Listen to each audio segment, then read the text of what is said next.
All right, welcome on in to another episode of course, here we are doing a tier list Tuesday. And tonight, wherever you are, whatever time you're watching, you are here to talk about Batman. And as are we, I'm of course Daniel. This is the 6th edition of Tier List Tuesday. And as you guys voted, we are going to deliver a tier list for Batman. Let's get ready to rumble. With me today, as always, we've got John. John, of course, you held it down with DCU Daily earlier. How are you doing? Are you excited to talk about the Batman movies? I'm scared. Very scared, because I know people will kill me in the comments. So let's see. Yeah, we'll see. Well, hey, you know what? We have a format to how we do this. If you guys are new to the show, then here's how things are going to play out. First, we're going to go through the tier list from last week, because if you are watching live, even if you're not watching live, the tier list every week that we do it, it's actually available for you to vote on as well. And you can click on the link in the live chat. If you can, you maybe hit the live chat replay if you're watching after the show has been live. Click the link, go to tier maker, and you can vote on your choices. In fact, the tier list link is live right now for the Batman movie tier list. Before we get into our picks, you guys can already get voting on yours. Of course, like John was mentioning earlier, we've got some folks in the live chat. Tony is here, Patrick is here, like you put up there earlier. Jordan is here. We got Monique. Hello, Monique. Frankie is here. Jordan's already voted. That's awesome. You know what, Jordan? That's a good question. We'll park that for now. We'll get back to that after we do the vote. But in case you guys are wondering where that tier list link is, that's the link on the screen. It's in the live chat. We'll see if you can drop that in the comments later after the show is done. But feel free to go in there and vote for yourself. But John, like I said, yes, Steven, I am back. Hello. But as I was mentioning, John, right off the bat, what we're going to do is going to go through the results of last week's poll. So let's do that, shall we? Because last week you guys voted for us to do a tier list for James Gunn movies, and that was interesting. Oh, M2G's already joined us as well. Hello, M2G. Yeah, Dan and John. So hop in your ride, let your windows down, because it's tonight's your night. There we go. Awesome. Thank you so much, John. This is the tier list we did last week. James Gunn movies. This is what we voted. These were our results. John and I kind of did this like a combined vote. That's how we do it on the show. We'll sort of negotiate our way through the tier list. We got, I think, definitively the two Guardians movies, the first one and the second, making the S tier. Slither, Superman, and Guardians of the Galaxy Holiday Special making the A tier. Then you have the Suicide Squad, the Guardians of the Galaxy Volume 3, as well as the first season of Peacemaker in the B tier. If you're watching this after Peacemaker Season 2 has already started airing, just know when we did this, it was before Season 2 came out. And then yes. Super, when in the not seen category, which we actually don't have on today's show, because I don't think it didn't really work the way we thought it would. But I mean, John, we also, if you want to look at the most votes, what you guys voted on. A lot of people. First, go ahead. Guardians just slaying with S tier, just killing it. All 7 votes. At the top. We got Superman then with mostly S tier with 5, but 2 A tier. Then Volume 2, you have S and A tier at 3 votes, but then one person, B tier. I'll find you. I will find him. And then Volume 3 was actually the same. Yeah, sorry. Exactly. Was exactly the same. 3, 3, and 1. And then the holiday special, it was A 2, 1, 2. It was 2S, 1A, 2B. But then one person did not see it. And then Peacemaker was mostly A tier, but 1 S tier and then 2 B tier. Slither was mainly B tier, but a couple in A, a couple 1 in A, 1 in C, a couple in not seen. And then Suicide Squad, you have 1 in S, 2 in A, 3 in B, 1 in C. So, and then Super is all the way down here. A couple people B, but for the most part, it has not been seen. But the average vote is kind of fucked up, because, you have like not seen, but then B tier, and then it makes it D tier, which doesn't work. But so not seen usually works in like a private ranking, not really a public ranking, but you know, we tried. Yeah. Because after like Frankie G completely fucked the results of one of Oh, come our on. tier Stop lists. blaming the man. Like, he didn't see the movie. Well, yes, but okay. Okay, I'm just gonna We say haven't. this for everyone voting right now. If you have not seen the movie, either skip it or just like go off the vibe. Like, don't vote for a movie. Don't put it in like D tier because you haven't seen it, Frankie. Um, For the greater good, you know.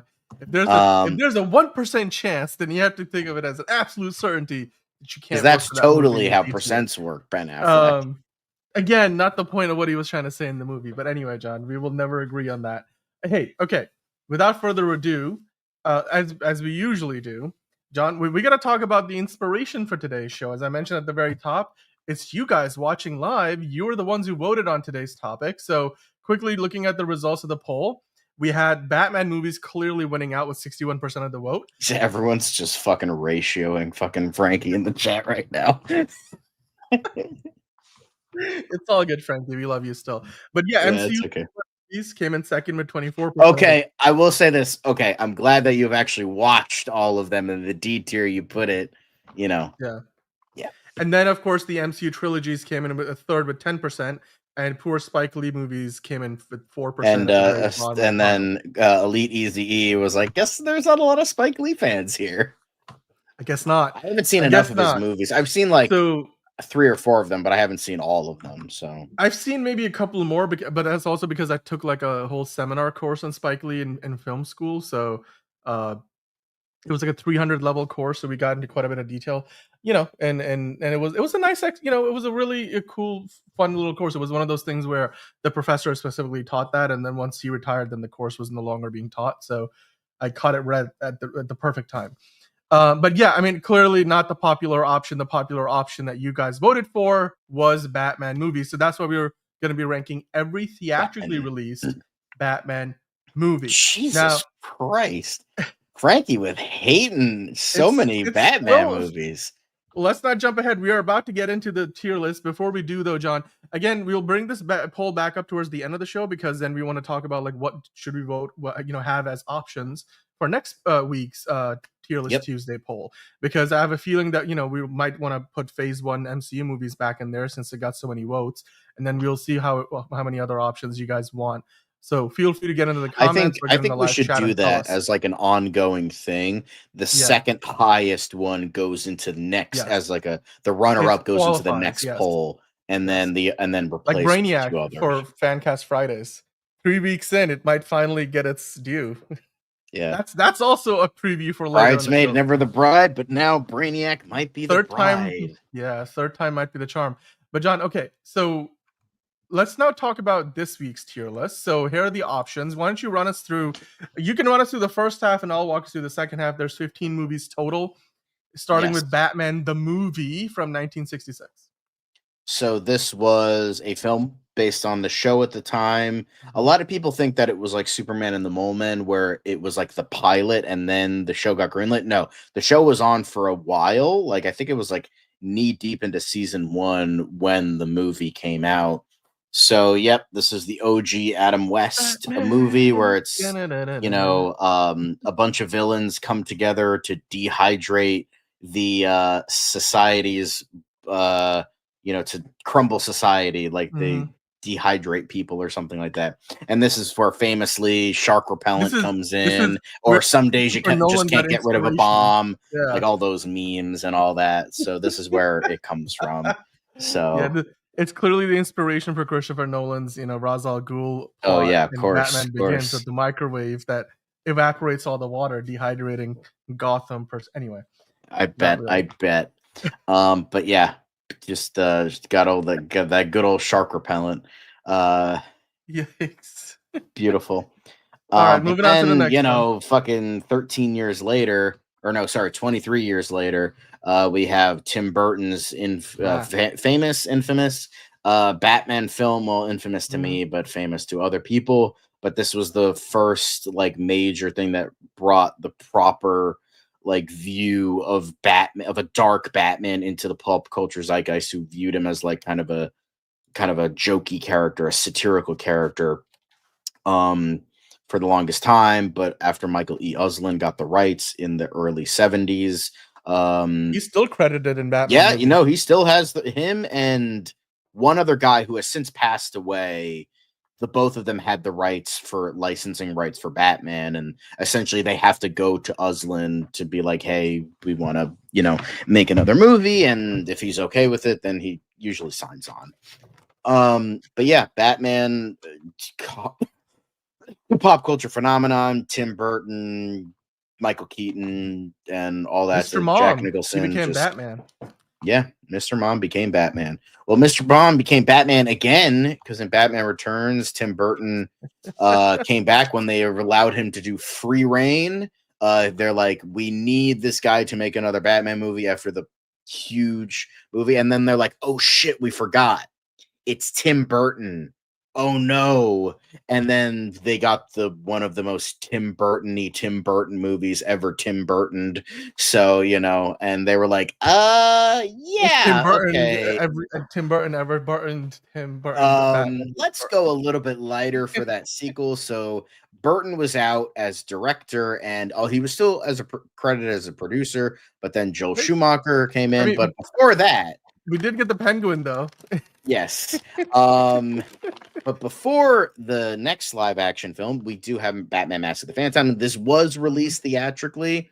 It was a bomb. Nobody remembered it because it was, released at around the same time as Batman Forever. So nobody remembers this, but it's considered a great film by many, considered the best Batman film of all time. So we wanted to put it here. And wow. Yeah, so Mask of the Phantasm, definitely up there in top 5, definitely Batman movies. But going into the Batman that is the second Batman, well, technically the third, if we're talking about Kevin Conroy and Adam West, the third Batman that is no longer with us. Val Kilmer, Batman Forever, that the late great Val Kilmer. Yes, that received a lot of studio meddling. Joel Schumacher did want to do something a little bit darker, a little bit more character driven, which does show up in the final cut. But for the most part, it's Jim Carrey being Jim Carrey, and then Tommy Lee Jones being jealous that this buffoon is, getting all this money after being in Hollywood for 20 years. So he's like, fuck you. I'm going to one up you because fuck you. So we have this very ridiculous movie, but at the same time, you do have some good character stuff. And then Warner Brothers was like, hey, double down on all the shit that didn't work. And he's like, bruh, I got you, fam. Remember, we're making a toy commercial with Batman and Robin. And we have the glorious bat nipples, and Batgirl being the only person that should have bat nipples, but alas does not. Well, I mean, it's if you look close enough. I'm not. They look like kind of pointy, but that's it. I'm just gonna leave it there. It's. But yeah, this is. We've kind of covered the bulges with the graphics here, but there are bulges too. There are bulges because remember, guys, hashtag believe in the bulge. But that. Stay cool, bird boy. What killed the dinosaurs? The Ice Age. What killed the dinosaurs? Anyway, so we do have this little thing that killed the Batman franchise for the next 6 years, or no, 7 years. So no, 8 years. Dude, my math is just terrible. But next up, we did get Batman Begins. The first of the Nolan trilogy that was like, oh my God, Batman's good again. Holy shit. And then he doubled down on greatness with The Dark Knight. Hopefully Dan doesn't come in his pants too much when talking about it. And then it was rounded out with The Dark Knight Rises. Ooh, I will say in this picture, you can see the bald cap for Tom Hardy because it looks not great. Anyway, but yeah, Dark Knight trilogy. And then we're getting into the not Batman movies that Dan included for some reason. Dude, Batman's right freaking there. It's in the name. He's right there. This isn't a Batman movie, though. This is a Batman and Superman movie. It's different. Anyway, but no, I'll maybe give you Batman vs Superman, but Batman is mainly the antagonist of this movie instead of the protagonist. but he's still in it and he doesn't understand math. So, that's that. It's also Then we're just not even trying. Like, why are we including this? He was in it for 2 seconds. This is not a he's in Batman it movie. for okay, he's in it for like a car chase. He also arrests Dutch what was his name? Deadshot, the Will Smith character. I will just say this: there was more Batman in this movie than most people expected. And in my defense, you were supposed to send me the list. I sent you the list, and you signed off on it. So this is here because you said yes. So you can't say anything about it now. I viewed that when I just woke up, so I didn't see Suicide That's Squad. not my role. I'm just saying, man. Anyway, so I should have read closer because this should not have been on there. And I'm like, it looks okay. And so, so we have this because of a 2-second cameo. So, I got you. Then now we have an actual Batman movie, an actual real Batman movie with Batman in the title. Crazy. But we do have, this is the second and only other animated Batman film to be featured theatrically with Will Arnett as Batman. So very, I have less. Oh, MTG. Okay, all right. Just remember to vote with the crowd on this one because you haven't seen it. Anyway, and then now, okay, whoops. He's right there in the middle. See, Justice League, Batman. He puts the league together. Yeah. Anyway, so Justice League, and then now we're cheating because this technically didn't even get a theatrical release. Yes, it did. It was like it a got very like limited, a 2 night only Justice is Gray version, but if we're being technically, hey, we included Peacemaker in James Gunn movies. That's not a movie, so I had it as James Gunn projects. To be fair, so there is that. Well, okay, but again, our communication, man. Anyway. I will say though, if you look at the title from that graphic, I like how Zack Snyder's name is bigger than Justice League. Yeah, gee, I wonder who did that. And now we have an actual Batman movie with the Batman. So there it is. Really well made. Look at the Iceberg Lounge, Catwoman. Good stuff. Is she the greatest Catwoman? No, not even fucking close. What are we talking about there? Come on now. I'm just eating M&M's. So that look green. So color green is, and then I've got the red. I've got all the tier list M&M's. I got red. I already showed the green. Got the orange, yellow. I also got blue and brown, which I don't know if that's not a tier list thing. Anyway, let's start the tier list, shall we, John? We're gonna go chronologically from the oldest to the newest. The order, so hang on. I didn't. It's not my fault. It's not my fault. They did it. Okay, so it's tier. Right. So it's the tier list. All right. Yeah. Fine. I'm pointing fingers at people and things today. So what's wrong with Tony? What are you guys? Okay, I think you guys are talking about Zack Snyder's Justice League. It's clearly a Z tier, which is above S tier. We're gonna get to it though. Don't worry.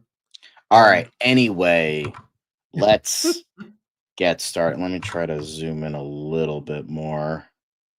Okay, so we're gonna start by rating again in chronological order. So the very first one is Batman the movie from 1966. John, where would you put that? Honestly, straight up and no joking, like I'm not trying to be funny. Like I'm genuinely serious with all these rankings and I'm going to have reason. This is a genuinely really good movie for the time and for what it was and what it was trying to do. It's like a genuinely good and entertaining movie. Is it like the greatest thing ever? No, but like what it sets out to do, it's good. And it's a good, like, satirization of like Silver Age, but also buying into the Silver Age comics at the time. And it's also an engaging story. Like clearly all the actors are having so much fun and just like overall ridiculous, but like genuinely entertaining. And it sets what it sets out to do. Like it's a funny satirical Batman, the bings and the pows and the biffs and the this. It's a silly movie, but it's not trying to be anything else, and it works, but it's also like genuinely interesting and genuinely engaging. Honestly, I genuinely put it in A tier. Like, I think it's a genuinely A-list movie because I just think it like does everything. Like, it's not perfect, but it does everything it sets out to do in perfection. I don't know if that makes sense, but like what it does is like weirdly perfect in a way. No, So. I think that's a good point. Wait, so where would you put it? I'll defer to you there. Hi, Bane will break you. Boom, But yeah, bam, I'm gonna all put it those in things. I'm gonna put it in A tier. Wait, A tier? Okay, you know, it's fine. It's fine. I fucking love Bam, Batman the movie. It's so great.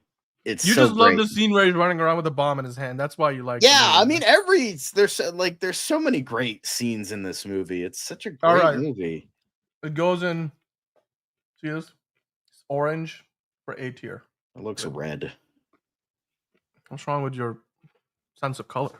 Oh, sorry. Now I'm dropping them. That's an orange. It kind of looks wonky on it. You know why? Because my night red. link filter is on my is on my computer. That's why it's yellow That's you right can now. compare them. There this it is. Red. Yeah. There it is. That's the shot. All right. Anyway, cool. Oh. It's a good idea. We should use M&Ms to do a tier list. You know. Okay. Anyway, it was fun. Mm-hmm. Anyway, all right. Moving on to next the next up, thing. I'll since you have not seen Batman the movie, and that was to me, I'll let you do Batman 89. I mean, first. Do you guys remember the backlash against Michael Keaton being cast as Batman? No, because nobody was alive back then. Hey, Nobody don't here count was alive. People out. Don't count people out. You don't know that. I will say though, it's always fun to go back and check out like the clips. Like there's newsreels from back then, and people come out of the movie theater. It was a huge hit. Like people say that Superman the movie from 1978 kind of set the bar for what we are seeing to a certain degree, today in superhero movies. Obviously, they've gone through multiple revolutions, evolutions, whatever you want to call it. But Batman, that was like blockbuster. I mean, even at a different level than Superman the movie was, and it set the genre. It basically set the genre in a direction and completely changed the perception of Batman. Yep. At the mainstream level, like in fact, it set the tone for Batman, and on the big screen and on even in a small screen, like Batman was no longer campy. Batman was there was a lot more black in his costume. The logo became iconic. I know that they've changed this logo in the new iteration of Michael Keaton's Batman and Flash. Well, they changed it for Batman Returns. It was right. You had the extra point for some reason in this one, but then they changed it. It simplified it, which made a lot more sense, especially because then you can kind of make the batarangs kind of the same. Anyway, but yeah, MTG, this one and Batman Returns, the duology from Tim Burton, they're going to be back in movie theaters literally in a week's time, I think, right? Or less than a week's time from when we're doing the show. Yeah. I think Michael I also Keaton wanted to share something really quick. This was the petition for Michael Keaton against like him as Batman. Wanna get nuts. Let's get nuts. But yeah, there was like no way can Mr. real people Mom signed on be to this. Batman, all that shit. Remember? Holy good cow. times. Mm-hmm. Good times. I mean, and Danny Elfman's score? Things haven't changed. Things haven't changed. I mean, look, and then to share that. Like Danny Elfman's score, John, completely unique. Oh yeah, it's still the best. No disrespect to Hans Zimmer. The Danny Elfman score is just way fucking better. Yeah. And the animated series used a version of it, right? Yeah. Shirley Walker. Dark Elite Eric is here. Hello. Is saying it's S tier goated. The cast alone. Yeah, no. Well, I mean, yeah. Okay, so John, I think for me, I'm Batman. Anyway. Adrian. Rachel. Anyway. Rachel, what are you doing to me? Anyway, so I can't do Sly. I'm sorry. I just sound drunk. You sound okay. That's great.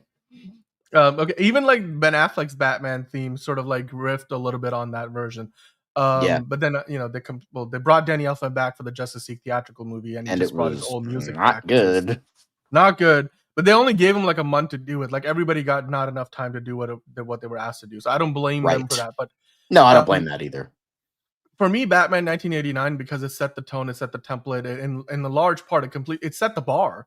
at the box office too for what superhero movies could do. Because like I said, Superman, the first Superman movie was great, but then like after that it started to kind of drop off. By the time you get to 1989 Batman, all of a sudden DC's like, yeah, this is it. Like we need, and then we are talking about 15 total Batman movies or Batman featuring movies today, of which this is number 2.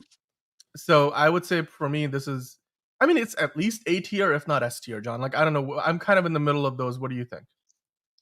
I'm not the right person to ask because I have since very much soured on Batman 89. I really don't like it. Batmobile was classic. I don't hate In the it. back. I think Batman Grew up on 89 that. has a lot of good aspects in it.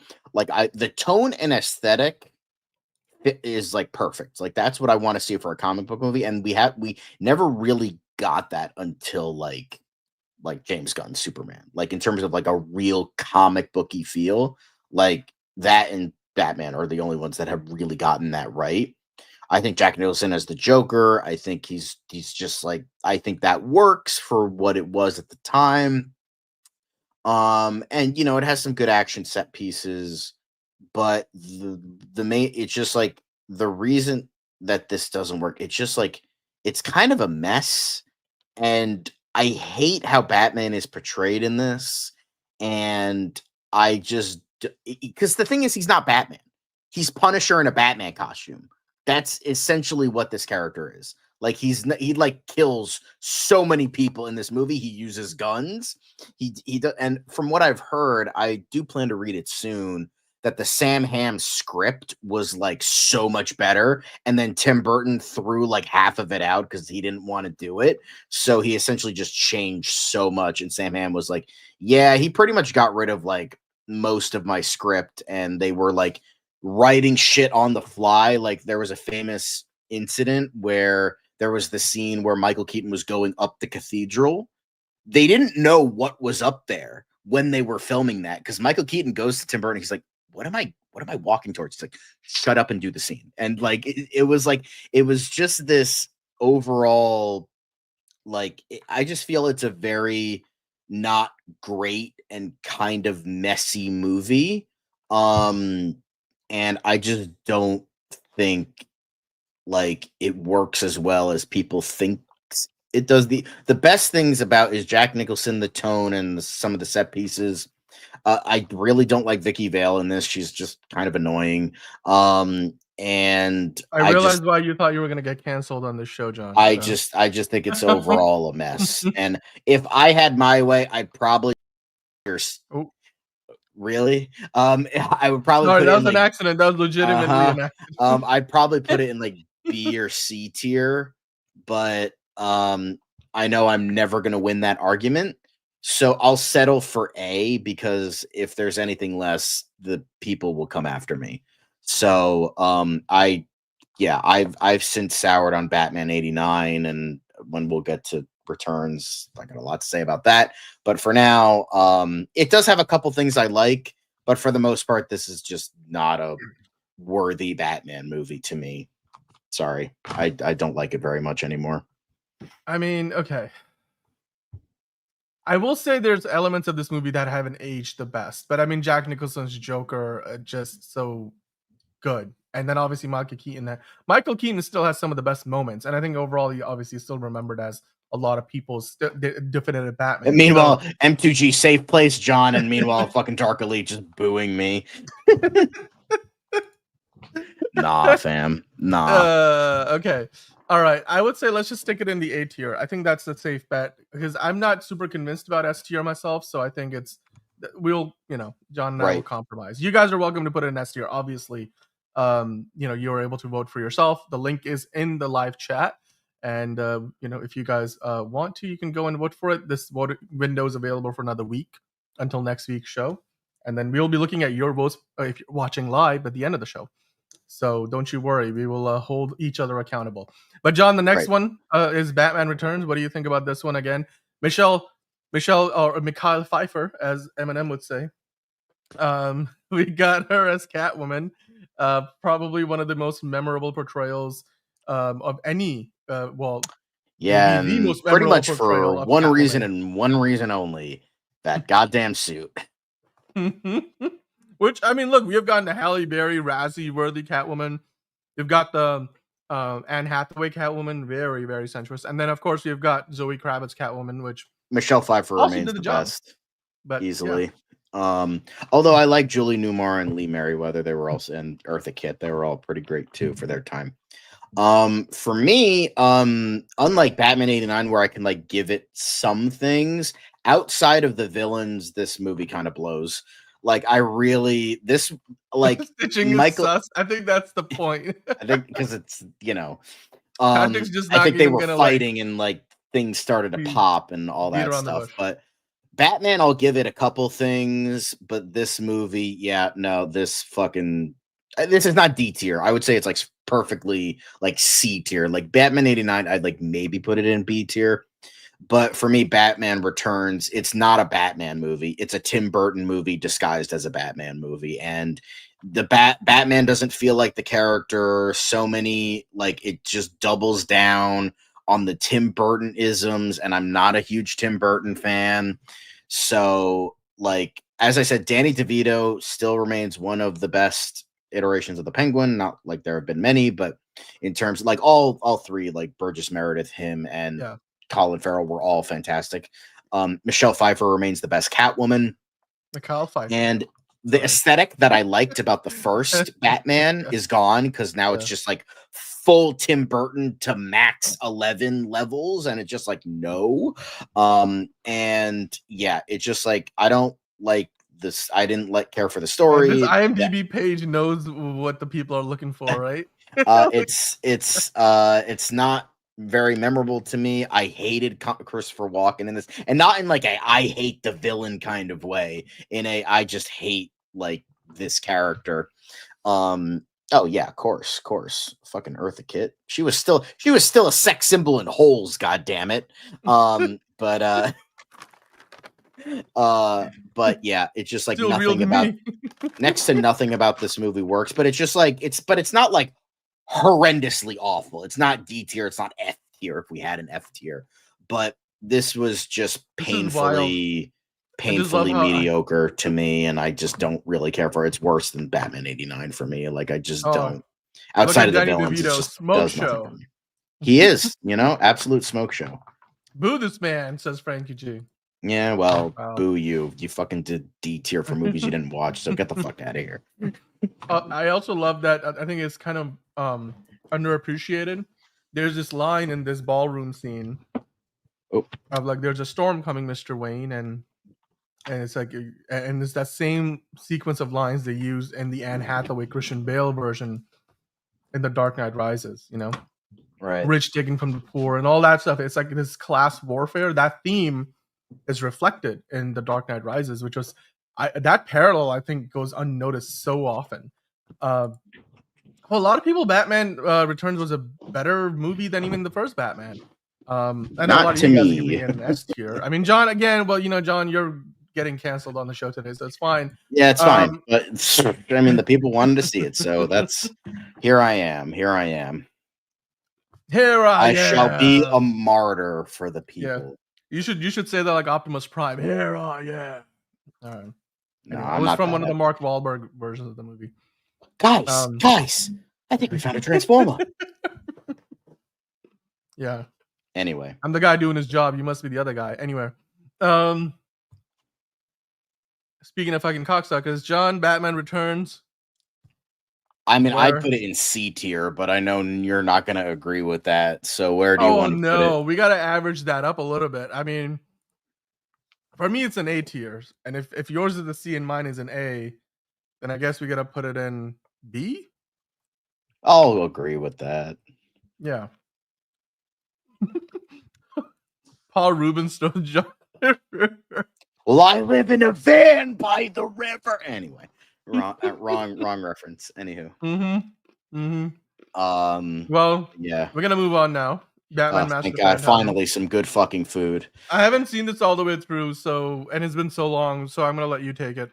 I love the artwork. I would say Batman Master of the Phantasm. It is a little bit overhyped. It's a little, ever so slightly, overrated. I don't think it's the best animated Batman movie, like everyone says, or the best Batman movie of all time. But it's probably one of, in terms of the ones on this list, it's one of the only ones that I could put in S tier. Actually, like I'd put it realistically, I put it in like A tier. Like I would put it in A tier, but with how much people love it, I put it in S tier just for like what it was at the time and all that. And I do think Mask of the Phantasm is genuinely a very well done movie. It's just I have a few problems with it, like I have a few problems with it story wise because there's some continuity issues that bother me, and it kind of doesn't work. Like it's like Andrea is just like, oh my god, my father, what's gonna happen? He's like, we have to get out of here. I owe the mob, and it's just like, wait a minute, I know I'm dating a rich guy that can help us, and it's just like, why not call Bruce Wayne to get them to help him get rid of the mob with this money because he needs money? Like, hello. And then there's also a scene where the Phantasm like kills somebody, and then Andrea, I mean, spoiler alert, I mean, fucking Andrea is the Phantasm, so like whatever. And then then the next scene is Andrea coming in from the airport, and like on an airplane, like she's coming into Gotham. It's just like, then how does that work? How does the Phantasm kill somebody? And then they try to like retcon it. And like, nah, fam, you fucking had that in the fucking movie and then had her coming in. That doesn't work like that. So outside of those couple things, and I think it has some pacing issues, but overall, oh yeah, Stacy Keach is always awesome. No matter what, he's always great. But also hello. But I would say this is like genuinely A tier, like maybe leaking it S, but like it's not perfect. But I would put it in A tier. I would put it in A tier. It's probably the best movie out of all of these so far. Like it's definitely like a high A tier. Like if I had to like an S between S and A, I'd put it in like A plus tier.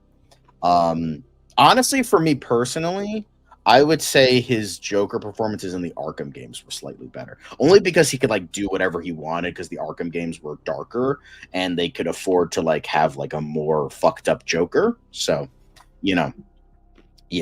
S is feeling lonely.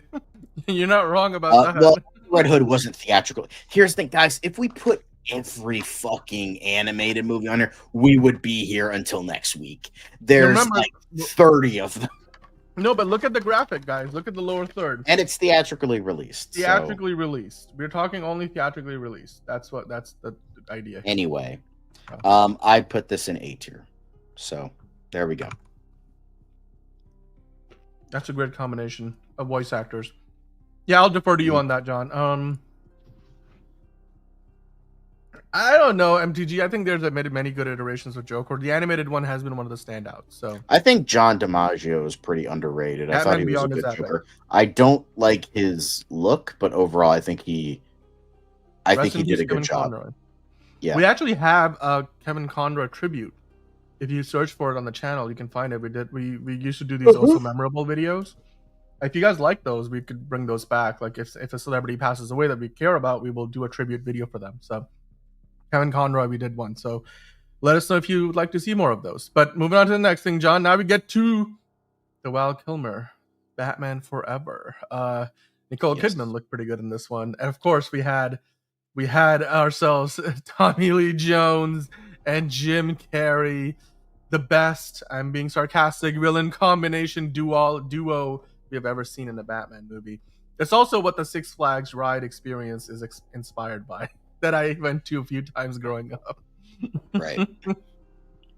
Where would you put also Drew Barrymore was in this movie too? Yeah, this was like during her time in her career where she it was like between like child actress and like popular, where she became popular again. This was kind of like where she was like kind of like in a not great point in her life, so she was kind of getting smaller roles and stuff.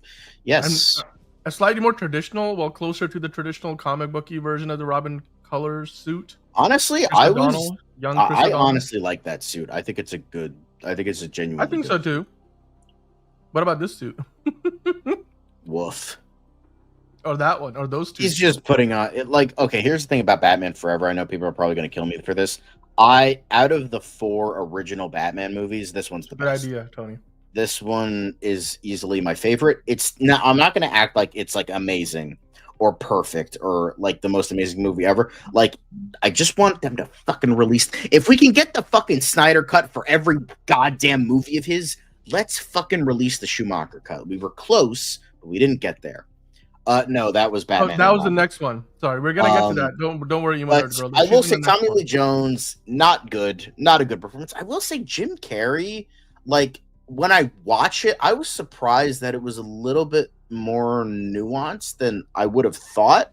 It's still not like amazing by any means, but there was a little bit more depth there in regards to like they really nailed the Riddler as a character. Like honestly, no joke, even though in terms of like how the character actually is, I think Batman Forever nailed the Riddler more than the Batman did. Like straight up, like as a character, what he is supposed to be. Because the Riddler, and well, Edward Nygma is a fucking egotistical sack of shit, and like he just this obsession with puzzles and obsession with like being the greatest mind, and the whole thing is like with Batman is like I'm trying to dupe him because I'm trying to prove that I am better, I am smarter, and honestly that comes through here.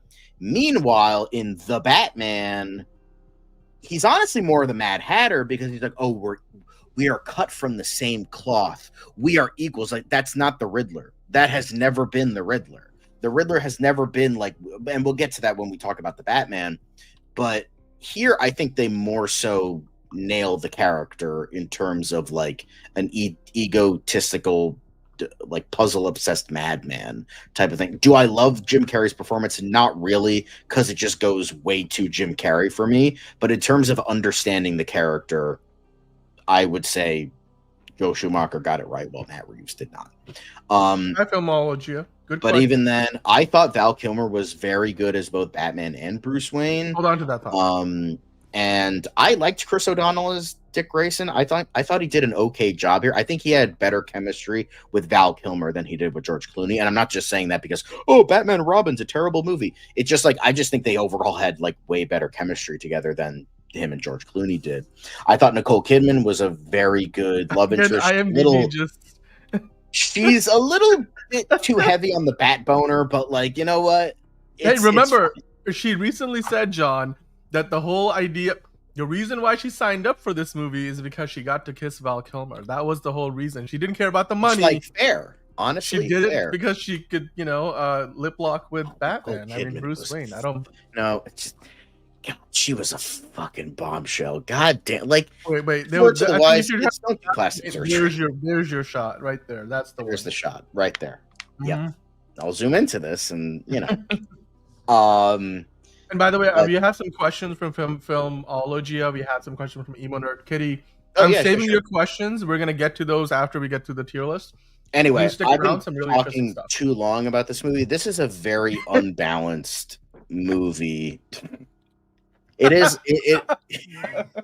It is a pretty unbalanced movie because it's like you have some really. This is the first Batman movie where it's about Batman. Like it's a character-driven piece about Batman, what he stands for, the Red Book, and like there's so much stuff. There's so much greatness in this movie, but it's hampered by studio meddling and Warner Brothers just wanting to sell toys, and that's the. So this prevents it from being higher than like an A or a B. Like if I don't think it's perfect, but it's just like for what it sets out to do, I'd put it in A for that. But as a movie, I would say it's probably B tier, which is unfortunate because there's so much good in this. And I feel like if like the original sequence of Two-Face escaping Arkham Asylum was a really good dark sequence. And I think there is a lot of good in this. And, and I think there is a lot of good, but it's just, kind of unfortunate. It never got Jim Carrey, though. I swear to God, there's like some undertones to these photos that are just They're not even. It's like, we want to make a movie for kids. kids. You know, a family picture. There was the other version when he's not anyway. I mean, Batman was definitely. Oh, look, now that right there is a goated shot. Like, I love this suit. Yeah, I will say the sonar suit is pretty good because it doesn't have bat nipples on it. But I will say the suit where he has like the bronze insignia, like the early one, minus the bat nipples, is a genuinely good suit. I will say that. Like I love the bronze instead of it being yellow. I love that. God. See, it's shit like that that makes me like, I wish I could make this higher. And then there's like this fucking garbage right here. And it's just like, fuck, you're so close to being a great movie, and it's Tommy not Lee there. Jones is just having so much fun. It's so great. Yeah. Oh yeah, I can't sanction your buffoonery was the wording he used. Yep. They are, yeah. Yes, I mean, they're based off Greek statues to make them good. Yes. But you know, Zack Snyder went back and did that for Ozymandias in Watchmen. So. Yep. The Forever Batsuit and the tech were great. I remember watching the first half of the movie was really good. Then it starts to get really discombobulated. If that's, I think it goes a little bit too corny, but like, you know, yeah. They did. Me, I put it in B tier, but I don't know if you would put it there. So I'll see what do you have? B tier? No, B tier. Oh, B tier. Yeah, that's fair. I think that's fair. I think it's more or less on par with Batman Returns for different reasons. I mean, two very different movies. That's just me. Then Batman and Robin, D tier. No, hey, no. I don't care what you say. I don't care what you say. I don't care. We're gonna talk about it. Good, blah blah blah. D tier. It's D tier. I'm sorry. It's fucking D tier. It sucks. It's a terrible movie. You can go on and on about how you grew up with the movie, how you love the fucking ice puns and all that shit. You can go on and on. But allow me to break the ice. Actually, I sat down. I was hoping to be entertained by the badness. It's boring. It's a fucking boring ass movie.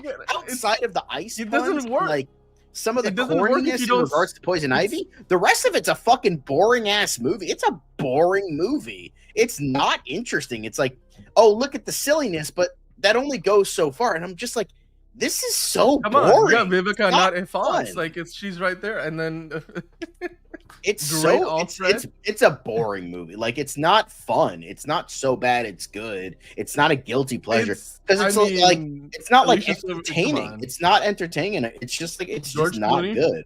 Like there's no chemistry between the actors. George Clooney is not even trying. The fucking how it goes to 11 in the ridiculousness. He does have Coolio neon gangs, man. I'm telling you, there's some good. I don't know. It's just like, and then like Uma Thurman is terrible. Arnold Schwarzenegger's terrible. The writing, the dialogue, it's all bad, and it's not fun bad. It's just bad. It's such a. I mean, and we got Bane in there. Come on now. Hey, look, Bane will break you. There you go. It's Bane, Diet Bane, who didn't even understand the character. So, I will say the silver suits with like the jocks. Yeah, those were good. Again. They didn't have bat nipples, so you know. I mean, you know, version of Robin.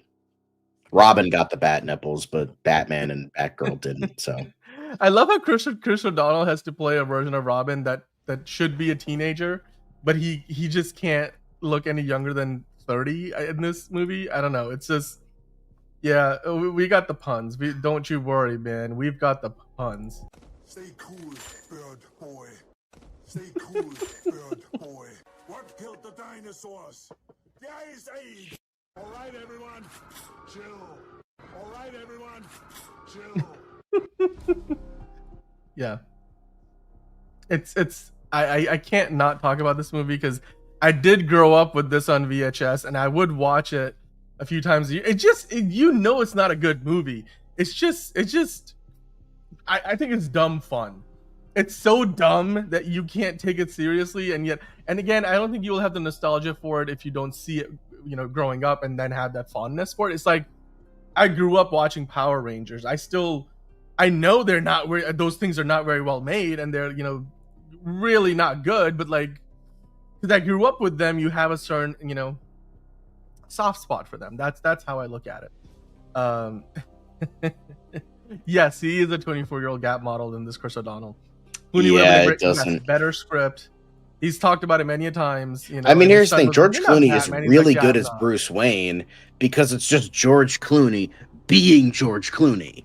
So you know, Yeah. he's essentially Bruce Wayne in There real you go. life. Those are the shots, John. Those are the shots that matter. Those are the shots we apparently. want to see. Those are the close-up shots we want to see. You know, I'm telling you, IMDb's like. I'm just gonna photos, say this: albums. nobody is gonna agree with me on this, and I don't care. Alicia Silverstone is better looking than Uma Thurman. There, I said it. I think they're two really beautiful women, and you know, both of them are. I'm just saying in their own ways. I'm not saying Uma Thurman's like a 1. I'm just saying I think in general, like it's just like Alicia Silverstone just got that vibe. I'm just saying. Well, you know, she did actually take the heart of Robin in this movie. Yes. After he got seduced by That credit card. Never leave the cave without it. Yes. A bad credit card. Anyway, so let's just. I'm for me D tier. It sucks. It's terrible. It's got like funny, corny moments, but it's not enough the to rubber like, lips. I remember. Sustain the enjoyability for the entire running time. So there's so much going on in this movie, and then there's like also okay. Well, there's a rubber lip shot. I don't know. I can laugh at this movie like all day long. It's again, it's not even I wouldn't even say it's so bad it's good. It's such a wreck that it's fun to enjoy. And then there's those moments where the kid in you is like, "Oh yes, all the new cool tech." And at the end of the movie, I will say I like how they gave him like the tunnel, Nightwing suit. Like it kind of works. Like yeah, I mean, I'm just saying there's some moments in this movie where you're like, you see, if you squint hard enough, there's the makings, and you know, like this is not one of those moments. Yeah, Robin is having a you know, little that's Robin. But I mean, there's moments in this movie, like I said, where no, Silverstone's still a babe. She's stone cold MILF. Are you kidding me? Yeah, I mean, where there's like, if you squint hard enough, this movie has moments where you're just like, I see a semi. Hey, Batman, what are you doing to Mr. Freeze under that cape? Nobody knows. I mean, the gadgets galore in this movie too, and you could tell everything in this movie is shot on a soundstage. Like, look at this shit. Like, do you? That was actually in. Hold on. That was. Hang on. Why is this not working? The bat cycle. The Holy Rusted Metal Batman is actually not. That was actually in Batman Forever, not Batman and Robin. What? That was weird. Like I couldn't like click on it for a hot sec. That was. Oh, that's odd. Anyway. This is a Michael Bay shot before Michael Bay was making movies. Yeah. No, this was right around that time. 97, I think. Wasn't? Oh, he had done Bad Boys. Yeah, Bad Boys was 96, 95. Yeah. Right around that. Look at that Bane though. It's like right out of the comics. Yeah, but too bad they don't understand the character. He's like glorified henchman. That's not Bane. There's a Bat card. I think Bane will break you. Will hate this movie for that reason because they fucking fucked over Bane. So, anyway, the biggest injustice. I mean, by the way, this statue here, great. Again, the aesthetic that was an extension of what Tim Burton did to continue it on with. I do think that they did a huge misjustice to obviously George Clooney. There's this suit with the neck not being able to move, so every time you had to turn his head, he was like doing one of these. And like growing up, I was like, I guess that's just how Batman turns. It's very dramatic. And then I was like, oh wait, no, that's not how it's supposed to work. You know? Again, I've been watching this movie, and this is why Superman works alone. I've been watching this movie since I was like probably 6 years old, like 5 or 6 years old. So yeah, I mean, come on. And I'll tell you this much. Nobody told Arnold Schwarzenegger this movie was a bad movie. Like he played his character about as straight as he could, even in the serious scenes. He acted the shit out of it. Like and I'll just give him credit for that. That just looks like gold dust in the middle of this movie. So much. And then meanwhile, Bane looks like fucking Rey Mysterio over here. It kind of does, yeah. Oh, and then of course we have the love interest nobody fucking remembers, and she's the only one out of the 4 love interests who doesn't figure out that Batman is Bruce Wayne because nobody gave a fuck about her. And you know what? She kind of looks like Jennifer Garner, doesn't she? I was thinking more Julia Roberts. I see more. You guys tell us, Ella McPherson, does she look more like Jennifer Garner in this photo? I could see like she's like a Julia combination Roberts? of both. We have no idea who played Bane in this movie, by the way. Yeah, nobody cares. I mean, I can watched find the out. first episode and then I'm like, nah. Jeep Swenson. Wow. I think don't know I'm who maybe that like is. the first 2 episodes. I tried and it just was not good. Is this like? Wait, is this a reference to the The Clockwork Droogs Orange? from Clockwork Orange. Yes. Yeah. I was like, what the? I forgot some of the shit that was in this movie. Who is this woman? Yeah, it's Ella McPherson. The photo from her. Coolio, Coolio. dude. This movie's got Coolio in it. I- That right there. and apparently, automatically according to raises the Coolio, ceiling. he was told he was going to be Scarecrow in a future movie. Like, that's what They he was lied. told, apparently, by Joel Accurate. Schumacher. Robert Swenson. That's who it was. Yep. Yeah, Um, allow me to break the ice. My name's Freeze. Learn it well, for it is the chilling sound of your doom.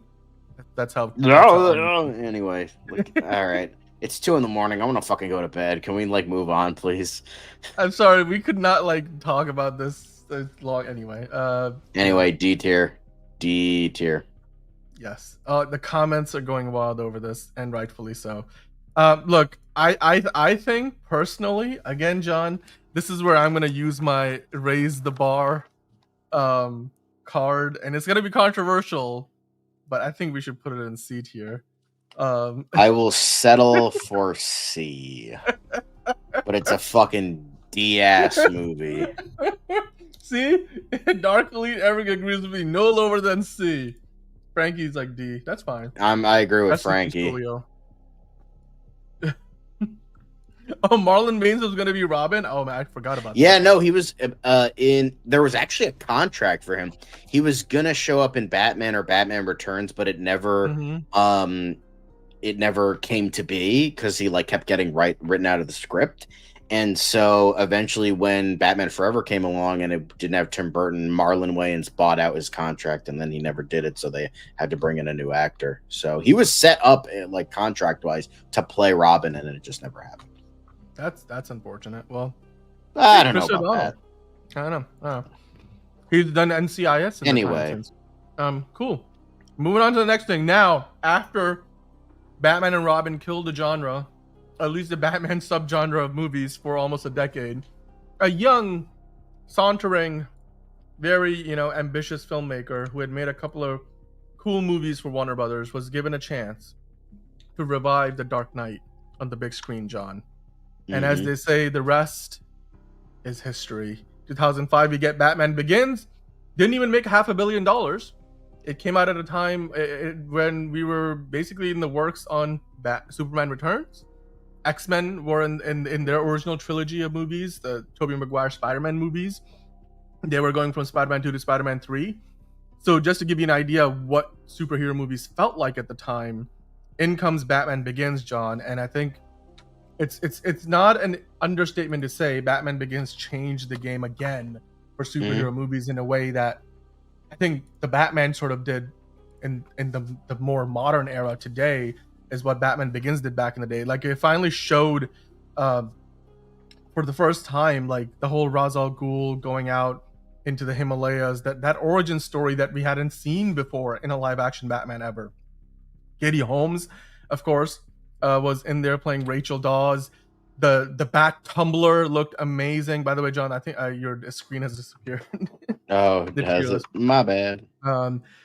But yeah, I mean, overall, this movie, quite frankly, just completely changed the vibe of Batman. It still had the suit with like where you couldn't really move the neck all that much. The suit was much more classic. I love how they brought that in for this. Oh, you want to move your neck, huh? Yeah, I like. They were like, we're gonna lean into that in the second movie. I mean, look, everybody's A tier, S tier. The thing is, I don't really remember this movie that much. I think I never like. I think this was one of those movies where it was like on TV a lot, and I essentially have watched the entire movie, just not in one sitting. You know, I've seen the movie, just not in one sitting. But I remember liking it. But I think it like as a kid, like I didn't get it. Like I wasn't like understanding what was going on. Like even when I was watching The Dark Knight nonstop, I didn't understand what was going on because it was like more depth to it. And I was, I was only like 11 years old at the time when Dark Knight came out, and so I didn't like get everything, but I still liked it. I thought they were great movies, but from what I remember, I would probably give it like A tier. Like if I had to say, like probably A tier. Coconut water. I got ginger ale. I had water, but no more. I mean, yes, Morgan Freeman does give us the best version of Lucius Fox. I also think Commissioner Gordon here, played by, of course, the great Gary Oldman, one of the best iterations. I loved how well it's written. Of course, I love my Liam Neeson's in anything, and he did a great job of playing Ra's al Ghul, even though he was a little bit of a whitewash. But then again, they kind of play it up because he's sort of he's meant to be, what would you call it? A bit of a red herring, right? The idea that he's not meant to be Ra's al Ghul, but we find out that he is because Ken Watanabe is playing what's meant to be Ra's al Ghul. This whole sequence. I have the art and the making of this, the concept art book. Dude, I obsessed over this movie so much. This movie came out at a time when I was just the right age to obviously already loving all the Batman movies that came out in the 90s, Batman Beyond, the cartoons and everything, the TV shows. But again, like filmology is saying, perfectly put, Batman Begins was the best exploration of the Bruce Wayne character at the time. I'll give it credit for that. And I mean, I think the most hokey part about this movie is the third act plot to use a microwave machine to evaporate all the water in the mains. The Scarecrow VFX look a little dated for today, but I think Cillian Murphy, getting one of his first big mainstream roles in any movie, and then he's parlayed that into an Oscar now with Oppenheimer all those years later. Christian Bale, a relative unknown at the time, he had done American Psycho, and I think the best Alfred we've ever gotten in Michael Caine. I wouldn't go that far, but that's just me. That's just for me personally, and I say this as someone who's not a Snyder fan. The best one is probably Jeremy Irons. I'm kind of partial to Michael Caine. I do see where you're coming from, but Jeremy Irons he nailed Alfred perfectly because he is sassy and passive aggressive as fuck, and that is Alfred to a T. So Jeremy Irons fucking nailed that. Like, those movies might not be good, but he was good in them. But it's Jeremy Irons, so like he's always excellent. Yeah, I mean that's fair. Best live action origin film. Yeah, you know what? In a lot of ways, I don't know if we have seen a better live action origin movie since. I'm trying to think. I don't know. Yeah, both of them were great though. Both Alfreds were great. Maybe Iron Man. Iron Man, I would say, is up there. I still think Batman Begins is better. I think it's better, but like I would say Iron Man is up there, like with like maybe Gollum is the best Alfred. But this could be a debate all unto itself. Who's the best? We should do an Alfred tier list. Can you imagine that? Oh my god, yes, Alfred tier list. Let's go. Iron Man Vicious, it was as good. That's how I feel about that. I still say Iron Man. The first Iron Man is definitely like a great movie. It's still one of the great. best. It's not better than Batman Begins, though. Come on now. The thing is, I would have to rewatch Batman Begins to really say that. Like, I'll give it an A because I remember liking it like that. So John, so would you say A? Would you say S tier or A tier? A tier. Okay. The S tier is a high bar. It's a high bar. Mm. But we're getting there because up next, John. Yeah, I'm just gonna do that because like if we put it in anything lower than S, Dan is gonna come to my house and just pack up my body and fucking bury me like in those are facts over state lines. And I know where John lives. I've got your address, John. I know where you live, and I'm gonna come for you. I'm just kidding, but I will come for you. No, but here's the thing: you don't need to do that because I would have said put it in S tier. You don't even got to do that because I agree with you. It's S tier. It's fucking fantastic. Like, do we even need to like talk about this? Like, it's the Dark fucking Knight. It's like, the Dark Knight. I mean, we have to talk about it because it's on the list. I mean, if we give so much time to Batman and Robin, we got to talk about the Dark Knight. In my opinion, here's the thing. I'm one of those people because I know there's a lot of people out there who's like, oh yeah, it's great, but it's not that great. It's like let's not start running away with. I'm like, look, it's no fucking hyperbole.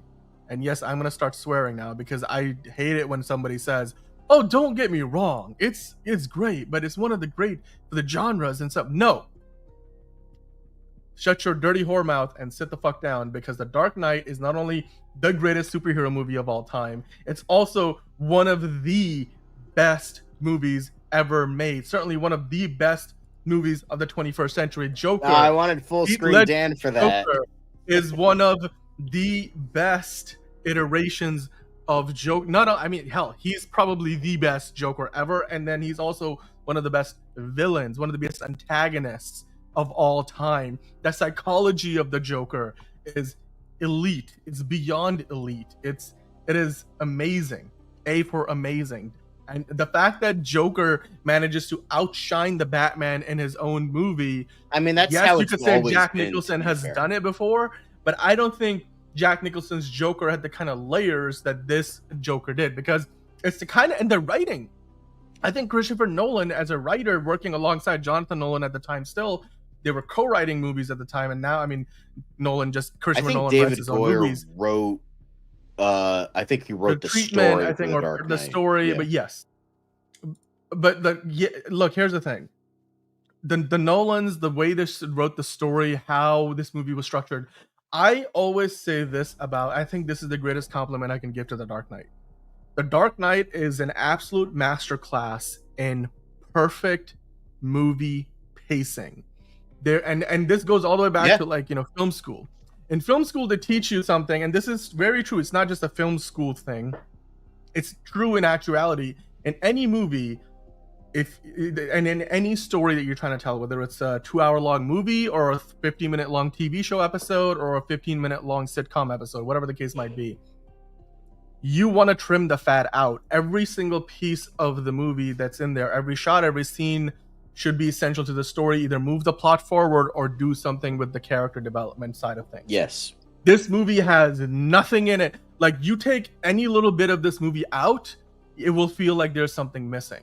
And that's why it's I mean, that's how I paced. feel for The Thing. Like, it's like, that's like a perfect movie. Like, if you take anything out, like, that is like a fatless movie. It's a perfect movie. Same with thing, like, I know this is maybe silly, but like, it's like, I mean, Quentin Tarantino talked about like perfect movies that aren't perfect but are perfect. Like, kind of like Back to the Future. It's not like a perfect movie, but it's like a perfect movie, if you know what I mean. This, I'm not saying Dark Knight isn't and is, but I'm just saying it's up there. Like, the only negative I would give it, it's just like, I wish it was more comic booky. Like, I'll give that to Batman Begins.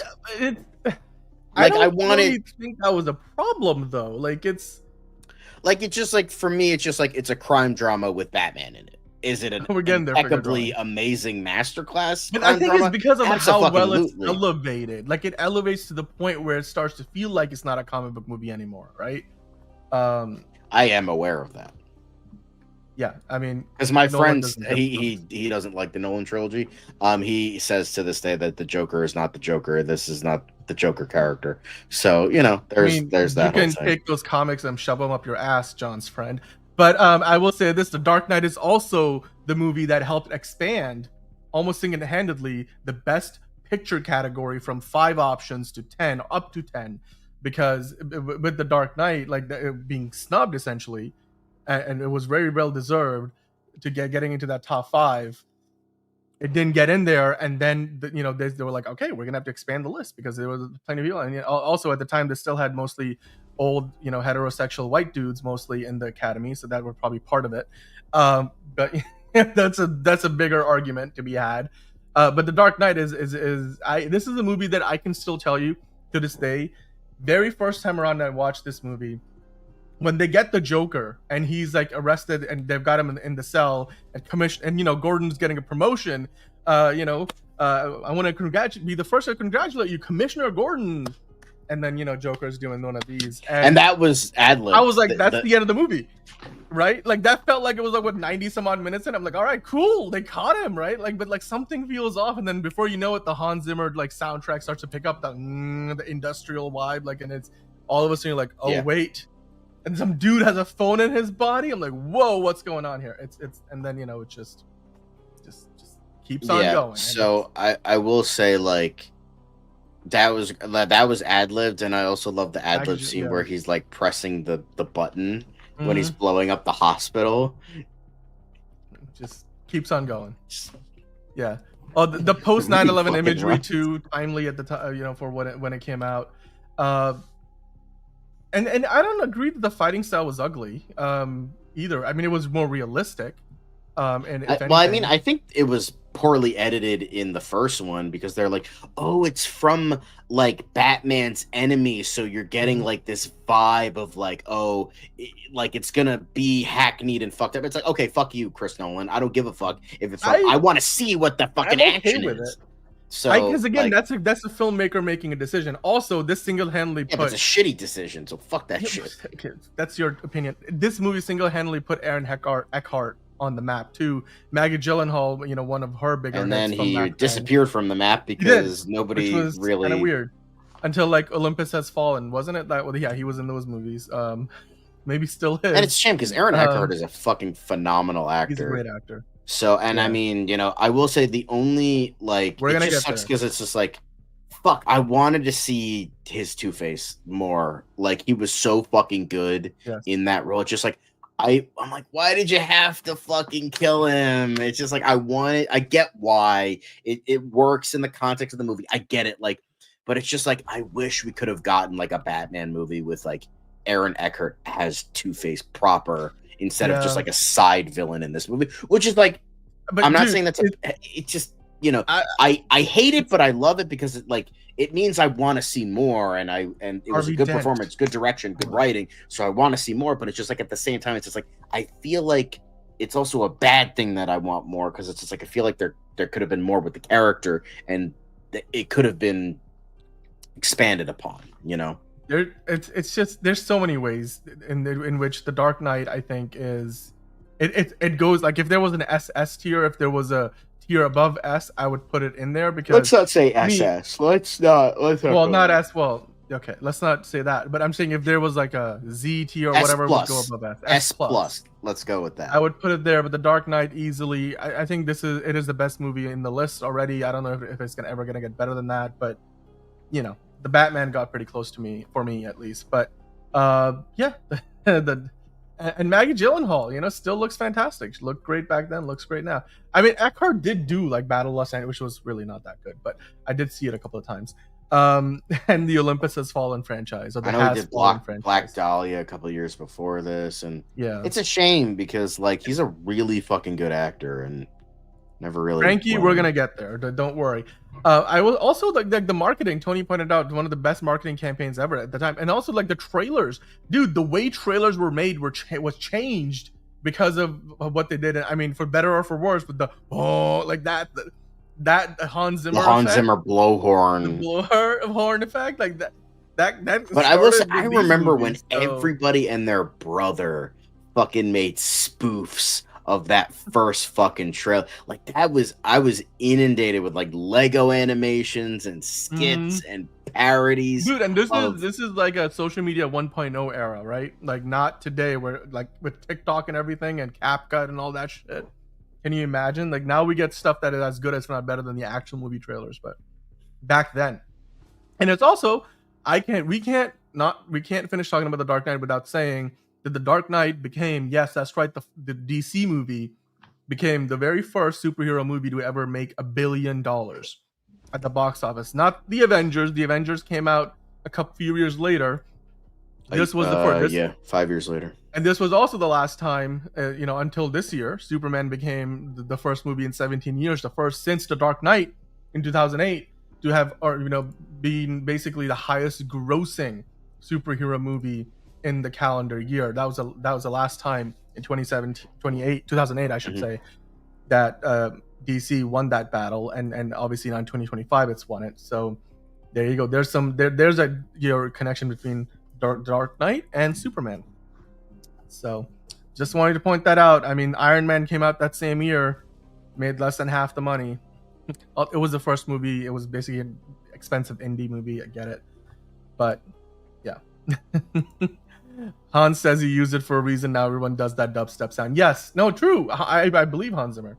Yes, and then yes, it did make $1 billion. I just mentioned.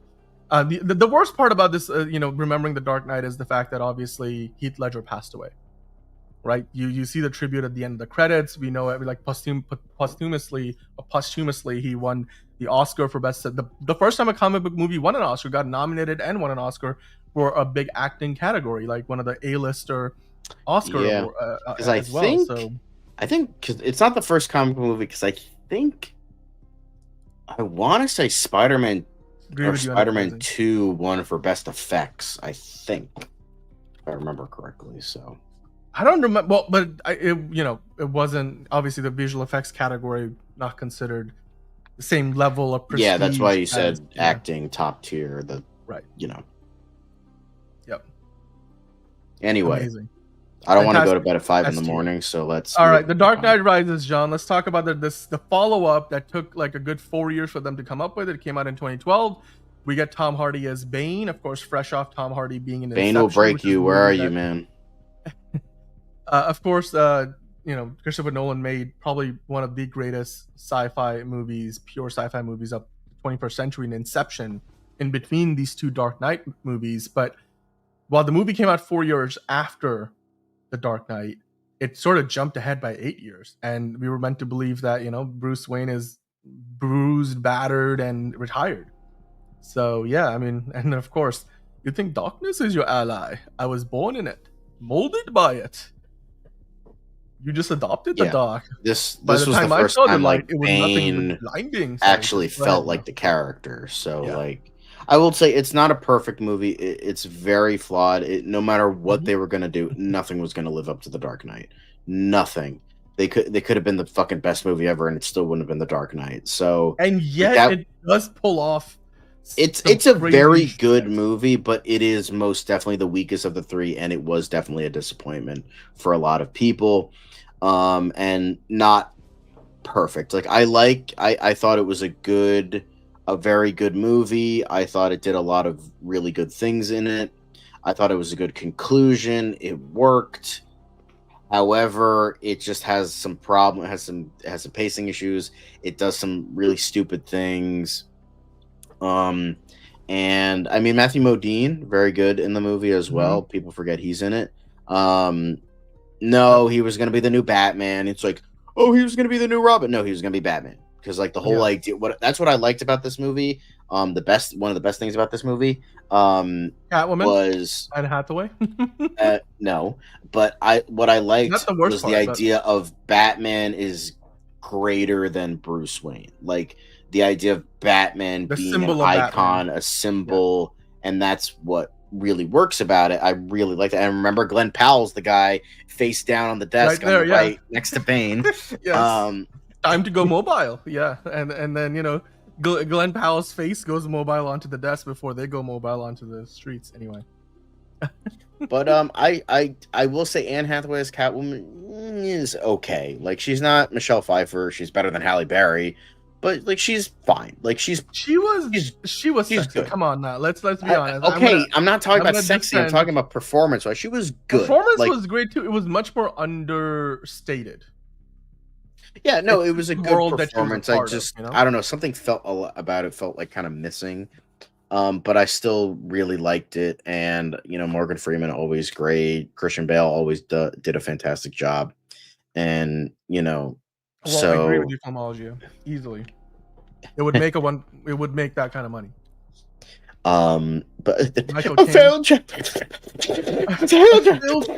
Like that. Ooh, woof. I'm sorry. Michael Caine, you're award winning. What the fuck are you doing at that? Ugh, yeesh. I thought it worked in the movie. It's become a meme and GIF since, but it worked in the movie. Anyway, this part again, the humor. People say these movies were dark. I'm like, I don't know what you're talking about. There's plenty of like fun moments in these movies. I mean, literally, The Dark Knight has a villain called the Joker. Yeah, doesn't have jokes. Come on, now. This is the thing where I think like a lot of I think come Marvel, on, Talia al Ghul's learned the wrong lessons. That's pretty fucking funny. It's the most movie death scene ever. It's yeah. She's like, even she was like, yeah, it was not good. What are you talking? Okay, my time to shine, baby. Says Ben. Damn straight. Dude, yeah, there you go. And I was talking about And I know earlier that people are. Michelle And Pfeiffer, here's the Michael thing: I will Keaton say, scene, this. I know everyone has gone on. Even fucking Red Letter Media fucking did a whole thing about it, and it's just like, oh, how did Bruce Wayne get from the fucking prison in the ground to back to Gotham? It's just like, I don't know, because he's fucking goddamn Batman. They Baby. didn't have to explain that shit. They don't know Yeah, what like he came here's the out thing: of, this where in the world. motherfucker traversed the world in Batman Begins and lived. What? You can't put two and two together, fuckwad? That was such a dumb. Even for the time, that was such a fucking dumbass some of argument. the criticisms of this movie don't make sense to me. Because I feel like, worst ways here's the thing: possible. a lot of people were disappointed that it wasn't as good as The Dark Knight, but it never was going to It was be. And I like, think it's an impossible standard, right? That's exactly what you were saying. Yeah. What are you, retarded? I'm the goddamn Batman. Anyway, so thanks Frank Miller for that. Yeah, it was also exactly. It's the plot hole arguments are fucking stupid because they clearly show you it's winter time, things have changed. Because they were playing, and think about it for a moment. They were playing an NFL game when Bane takes over the city and wipes out Batman right before that. So if you imagine that was like the playoffs, then time has passed by. Or if that was the beginning of the NFL season, now we're like, in playoff time. I guess they're not playing the playoffs in Gotham. The fight scenes in Dark Knight Rises, I thought the scale of the fight at the end, the third act, by the way, before we get to that, figure drawing, and here's the thing, I understand what you mean, and we'll talk. You're triggering me, but we'll talk about it.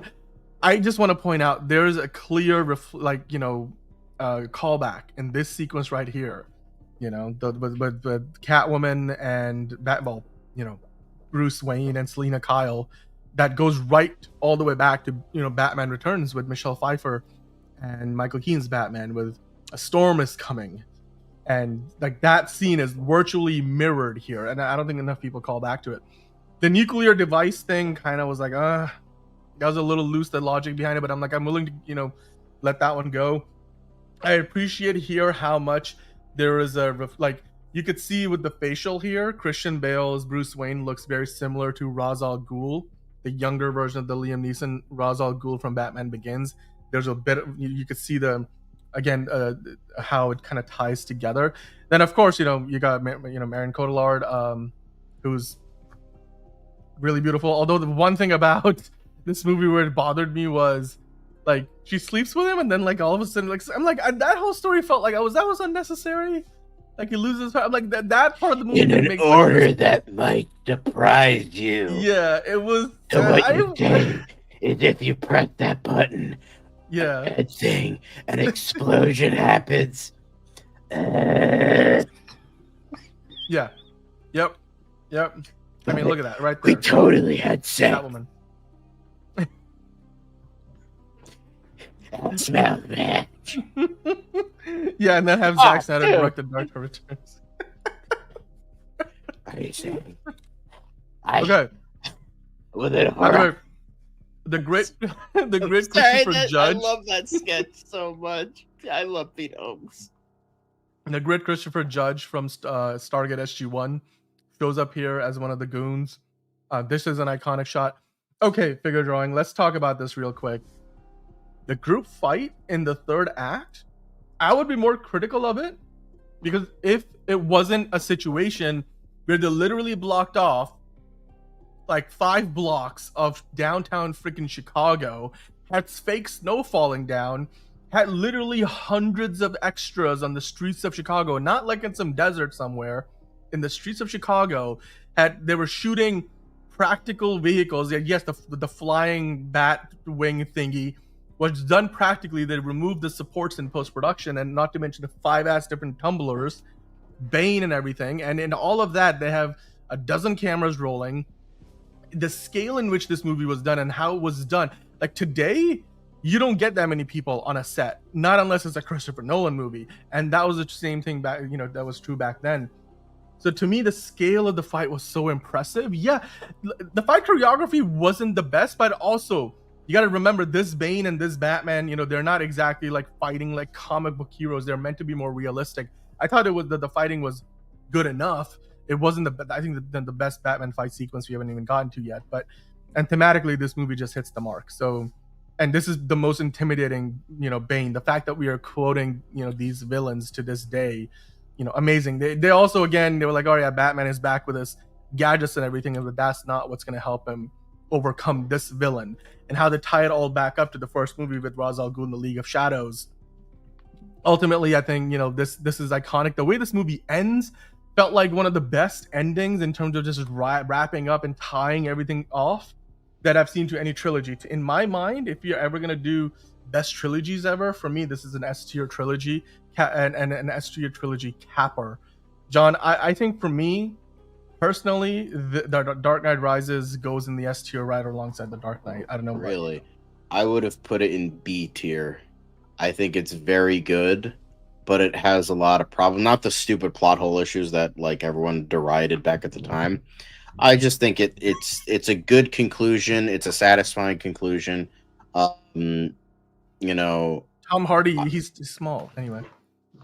But I think it's overall a very good movie. I don't think it's as good as The Dark Knight, but I think it's on the realm of like maybe a little bit lesser than Batman Begins, but I'd be willing to put it in A tier if you want to meet in the middle.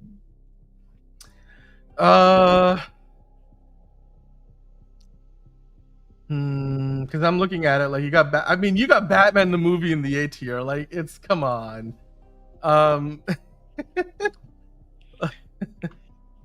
Yeah, Anne's helmet. Yes, Catwoman? Anyway, I don't know, John. I'm kind of like sticking to the S tier argument because I'm like, is it the same tier as everything else? It's just the scale of the movie making involved in this film and how well it's done. Like the storytelling is still, near perfect. The pacing is my only thing here that doesn't work as well. Oh, it just went dark again, John. Sorry. Yeah, maybe we should fight for this, Ray. I don't know how we would do that. No, let's not do that. Okay, so... Oh, God, okay. All right, well, you owe me... If we're going to put it in A tier, then you owe me one, because I might want to, rate up one other movie in this list later on down the line. I'll put it in S tier. I'll put it in S tier for you. Then have the S. He's bringing the fire. Can you tell that right. I'm really... I'd put it in, like, B tier. I don't think it's that good, but, like, that's just me. Okay. All right. Well, now we finally move past the Dark Knight trilogy, and I'll stop orgasming. So, Batman v Superman. Oh, wait, no. The orgasm starts again. No, it's called The Dawn of Justice. Batman v Superman, The Dawn of Justice. John. All right. You're going to fucking owe me for this one because I'm not putting it higher than what it fucking deserves.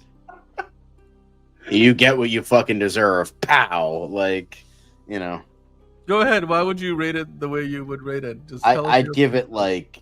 I'd put it in like C tier. It's not bad, but it's not great either. Like even the Ultimate Edition, yeah, it makes sense of a movie, but it's still a Frankenstein's monster mess of a movie. Like I think Ben Affleck is good as Batman. It's just like I don't like him fucking murdering people because Zack Snyder doesn't fucking understand the character. I get it. It's the context. He lost Robin, but it's still fucking stupid. Because even in Dark Knight Returns, when he lost Robin and that, he still fucking didn't use guns and didn't fucking kill, but whatever. I think Henry Cavill was more comfortable as Superman here, and it worked a little bit better than Man of Steel. I enjoyed this more than Man of Steel. It's okay. I don't think it's the worst thing since Cancer that a lot of people make it out to be. But I just think it does not deserve to be as lowly rated on Rotten Tomatoes as it has been. I don't think so. I think maybe it should be like similar to Man of Steel, like in the 50s or something like that. But yeah. Go back. No, go back. That is still hands down the best Batman suit we've ever gotten on the big screen. Without a doubt. Like I'm not even making a joke. Like that is the best. No, I hear you. The only bad thing about it, I hate the ears. Like they're too short. But outside of that, it's perfect. Like you see the because wear and tear. Like I don't even. I actually like the logo. I like the bigger logo. I don't mind that. I think it works. I do like a thinner logo, but it's still really good. Like the belt, the gloves, everything. It's perfect.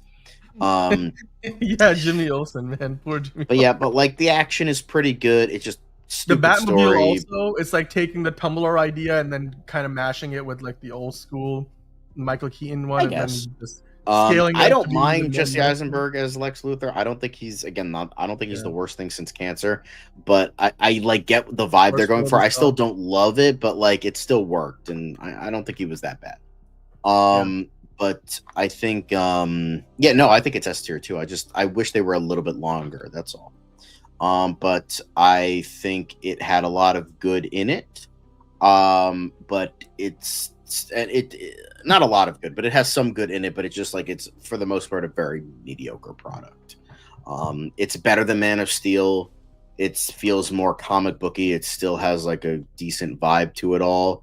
But I don't like a lot of the choices that were made. I don't like how you kill Superman after 2 movies, bringing in Doomsday. I will say Gal Gadot as There's Wonder a lot Woman going on in this movie. was wooden here, but it like works because she's like hasn't fought in a long time, and on top of the fact this is Gal Gadot's first outing as the character, Mhm. so like The her whole being a little bit introduction wooden. scene was epic, right? Still to this day. Yeah, I mean the One Batman of warehouse the- scene, great. Yeah. But yeah, I still I put it in C tier. I mean, then you had Amy Adams in there. Oops. That's. Oh wait, no, it gets a bit worse. All right, there, keep on going. Anyway, And that was the best. That was the best thing Amy Adams did for that character, and that was it. Everything else got her. I tried to trip you up a little bit. Yeah. Yeah. I mean, again, I think I look at that, dude. That suit. I don't know what that size is. That's like a 50 Boom. or whatever. Right Like, there. There it is. Martha. That was Man of Steel. Why That did you wasn't say in that name? BTS. It's That not the whole same. scene is fun. Like, here's the thing. Here's the thing. Go back. No. Go back. Here's the thing. With this whole scene, the fact that a Sonic movie did it fucking better than you did, you need to rethink your priorities. Because literally the same exact fucking thing happens. And it worked better when 2 CGI hedgehogs are fighting each other. Like that's pretty fucking embarrassing where you couldn't make that work in a Batman movie, but you made it work in a fucking Sonic movie. Get the fuck out of here. The whole Martha scene is bullshit. Bull honky because you're one-upped by Sonic. Get out of here. Although I will say the opening sequence to this movie, like when he's running into the rubble, Bruce Wayne with like that was the a great book. scene. That's one of the best opening sequences to any superhero. I would say it's top 5 best openings. Like that, the Dark basically. Knight, the opening to Iron Man 2 when he's jumping out of the plane all the way into the Stark Expo. I'm like, those are for Doesn't me live up to the rest of the movie, but sure. No, I will but say- I'm just saying, like a lot of times those scenes. I mean, that's why the Dark Knight is the greatest movie of all time, because that scene lives up to the rest of the movie the way that movie opens. You're letting him kill Martha. Why'd you say Anyway, that name? It's his mother's thing, name. there are great things about this movie: the opening scene, the warehouse scene, the suit, You're right. and but also you know, the way the Batman's portrayed here is a darker version of Batman than we have ever seen before or since, right? Like it's, and we never got the fucking nightmare payoff. sequence. Like, oh god, come on. Yeah. I mean, but also some of the reasoning, the fight choreography of the Batman v Superman fight, those interactions, I think made sense, and you needed a really dark version of Batman for it to work. So in that sense, I think it worked. But it's like this movie pulls down Superman to a darker level than it needed to. So I think that's where I had the problems. Like you want to have more of a contrast. Like this Superman, like hated life. He's like, this is not my world. My world died a long time Nobody ago. stays good in this world. I was like, what the fuck? Be their are you beacon or be saying? nothing. You don't owe this world a thing. Maybe Superman was never real. Get the fuck out of here. Some of And those it's so lines. funny. It's so funny. Everyone calls Superman in Man of Steel mopey. Like, I will say he's maybe a little bit mopey. No, he's way fucking more mopey in this. It's not even close. In this movie, I was like, I think we missed the mark with Superman. And I like this movie, but I think they missed the mark with Superman. This movie worked better as a Batman movie than it did. And of course, that Robin suit. There's the fight scene, and when we move on from it. But anyway, and then the funeral, blah blah blah. But like the whole this sequence, the introduction of the young Bruce Wayne, it just starts out looking like every other introduction to Bruce Wayne. Then it becomes like this dream that transitions to the opening. Again, the opening. Beautiful lie. And, by the way, the score. Yeah. The score is fucking excellent. And the Batman score for this movie, like the sound, the theme for Batman is underrated. I think it's I would say the whole score is underrated. It's a great score. Like again, I'll say, oh god, they fucking crime, Gotham. Oh my god, water, wet. They fucking butchered Lawrence Fishburne in this movie. Like totally. J. Jonah Jameson wasn't this fucking campy. And he wore the spider suit in the fucking second one in that deleted scene, so it's just like, ugh, Jesus Christ. And giving him like this slicked back hair, I'm like, you're making Henry Cavill look ugly. Come on, man. Give him like the hair that I liked the puffy hair in the first one. The puffy hair looked way better. I didn't understand that part. Yeah, he was. Well, I think the idea was that this Superman is in such a dark place, so the story reason I understood. I just still thought that was like off, beat for the character. Right. Anyway, sit on the finger and rotate. Wow, even Nerd Girl is getting into that action that you're putting out there, John. But I mean, we did get all the teases for Justice League, but yeah. Okay. Oh, those are so stupid. Yeah, they did. Totally wasted Lawrence Fishburne. Okay, all right, John. Let's kind of figure out where we're gonna put this on the list. I'm putting it in C tier. Like it has great even things. With the Ultimate Edition, I would say C tier is fair. Even I think the Ultimate Edition is the one in canon in my head. Oh no, that's what I was talking about. Yeah, Granny's Peach Tea. Oh god. Every time I look at one of those jars now with anything that looks yellow, I'm like, I am not drinking that. I do not care if it is actually tea or not. Anyway. Not peach tea, but anyway. Ooh, where are we gonna put this little ditty over here? Fucking Suicide Squad. Suicide Squad. That's not even a Batman movie. He had like 2.5 scenes in it. But it had scenes where, remember when they were filming this movie, we were like, oh my god, there's a whole scene with Batman chasing Joker and Harley, and it was part of the trailers as well. We thought there would be a lot more Batman in it. I mean, and obviously I think they did give us several Batman scenes. No, I think they did.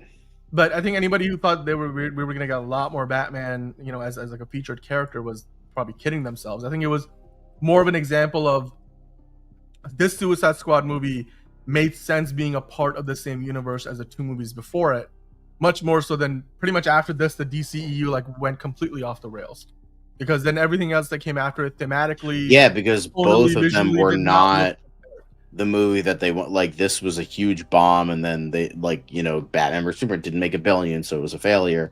So yeah. I mean, and just because this movie only features like 2.5 scenes of Batman, I will say this movie, despite it being bad, made the world like Jai Courtney, so that has to say something about it. And that's the hard one to do. Yeah, Jimmy was literally butchered in that last. I will say, in terms of Suicide Squad, like again, it's not a Batman movie, but I did want to see more of that Deadshot chemistry with Bruce Wayne. Like, I don't want to do this in front of your daughter, and he's like, all right. I will say the first half is like okay. E.E.T. Sorry. It was like fine. The BDSM Enchantress fucking garbage. I didn't mind. That's actually probably Cara Delevingne's best acting performance ever. It's a low bar. The bar is I know what I'm saying, but for that, like whatever that bar is, and then the second half just becomes an absolute fucking mess. It makes no like his that's where you can tell the original version was better. The pyrokinetic homeboy. Yeah. But it's just it's just like the first half was like fine, but the second half that's where like most of the cuts came in, and it just a fucking I'd C tier. Again, it's not like hard. Here's the thing, D tier is like that's like a 2 or a 3. Like F, like I actually have a system. Like F tier is like a 1 out of 10. D tier is like 2 or 3. C tier is 4 or 5. B tier is 6 or 7. A tier is 8 or 9, and then S tier is like a 10 out of 10. That's how I view it personally. So this is like it's not like it's not the Flash. It's that or Aquaman and Lost David Kingdom. Harbour. Those are bad movies. Those are very bad movies. Those are 100% D tier. However, this is not horrible, even if it, it started my hatred of Harley Quinn. But it's still not. It's just like it's a mess. Like none of the characters have chemistry. Everyone except for Will Smith and maybe Jai Courtney are terrible. Well, Viola Davis, but in terms of the Suicide Squad, but like Viola Davis is fine, Joel Kinnaman is fine, but it's just for the most part, it's just not that great of a movie. It's a hackneyed mess. It doesn't work. They were afraid to portray this abusive relationship because why? Well, they cut it out, right? Like they cut it out. They really cut a lot of it out, which we hope we get. And then eventually. fucking, they decided to making Carly a fucking clown whore was a choice, I guess. But it's a mess, but not horrible. Just a very messy movie. It does have a great soundtrack, but it's very, very messy. Yeah, that was very. Yeah, there's some moments in this. I mean, but here's the thing: like, David Ayer could have been making very different kind of movies today if this movie was, I don't know, like he was able to finish it. Because, they took it away from him, and essentially, I mean, he's making The Beekeeper, which is, hey, that's not a bad place to be. But he also had that movie with Will Smith flop on Netflix, and of course, the famous honka honka scene that is forever going to be tied. Common, buddy, you were going to be Green Lantern, and now you're in this shit. Like, bro, come on, man. This is so over the top. I remember when you were going to be fucking Green Lantern, man, and now you're fucking doing this garbage. Yep. Killer Croc. What do you want? Yes, the character that single-handedly got this movie an Oscar. Yes. Hey, man. What You're not fucking wrong. people were they dick sucking to fucking get this piece of shit a fucking Oscar? Like, Suicide Squad, the first Suicide Squad is an Oscar-winning movie. Yep. It is an Oscar-winning movie, ladies and gentlemen, for hair and makeup, for BET. That's what Killer Croc likes to watch. Oh, anyway, fucking. Emo Nerd Kitty's like, what BDSM? That's great. I like the concept of bright, just not that. Yes, enterprising. That's exactly. That seems to be the case with David Ayer. He doesn't seem to quite land the plane very often. But hey, we're hopefully going to be landing the plane soon because we are getting to the back half of this. Now, John, the next movie, of course, the Lego Batman movie. You talk about it. I thought finally some good fucking food. This was the most surprised I've ever been watching a Batman movie because I had no expectations of this film, and it was so. Neither did I. And then everyone's like, "Oh my god, this is actually excellent." I'm like, "Okay, let me watch it." And then it was so good. Ironically, people are gonna laugh, but like this is probably the most accurate Frank Miller Batman we've ever gotten. Like with how much he poorly treats Robin in this fucking movie. And it's that makes me laugh. But like honestly, like it just Will Arnett voiced Batman in this. Yes, Will Arnett voiced Batman. He was so good. He got like both parts, like Bruce Wayne and Batman. I think he did both parts. Like he did the comedy, but he like didn't like ham it up too much. But like in like he still kept it like relatively like kind of grounded. Like it worked. I still don't like, guys, can we stop with the Batman Batgirl like shipping? Like that's I would say that's the only majorly bad thing about this movie was that stupid shit. But yeah, this was but yeah, good great fucking all-star Batman and Robin. But yeah, I just like Michael Cera, great. Will Arnett's great. Zach Galifianakis as the Joker was inspired, honestly. So Billy D. Williams, he's finally returned as Two-Face and like got 3 lines, but he was there. And then you have, the greatest Batman villain of all time, Voldemort. in this movie.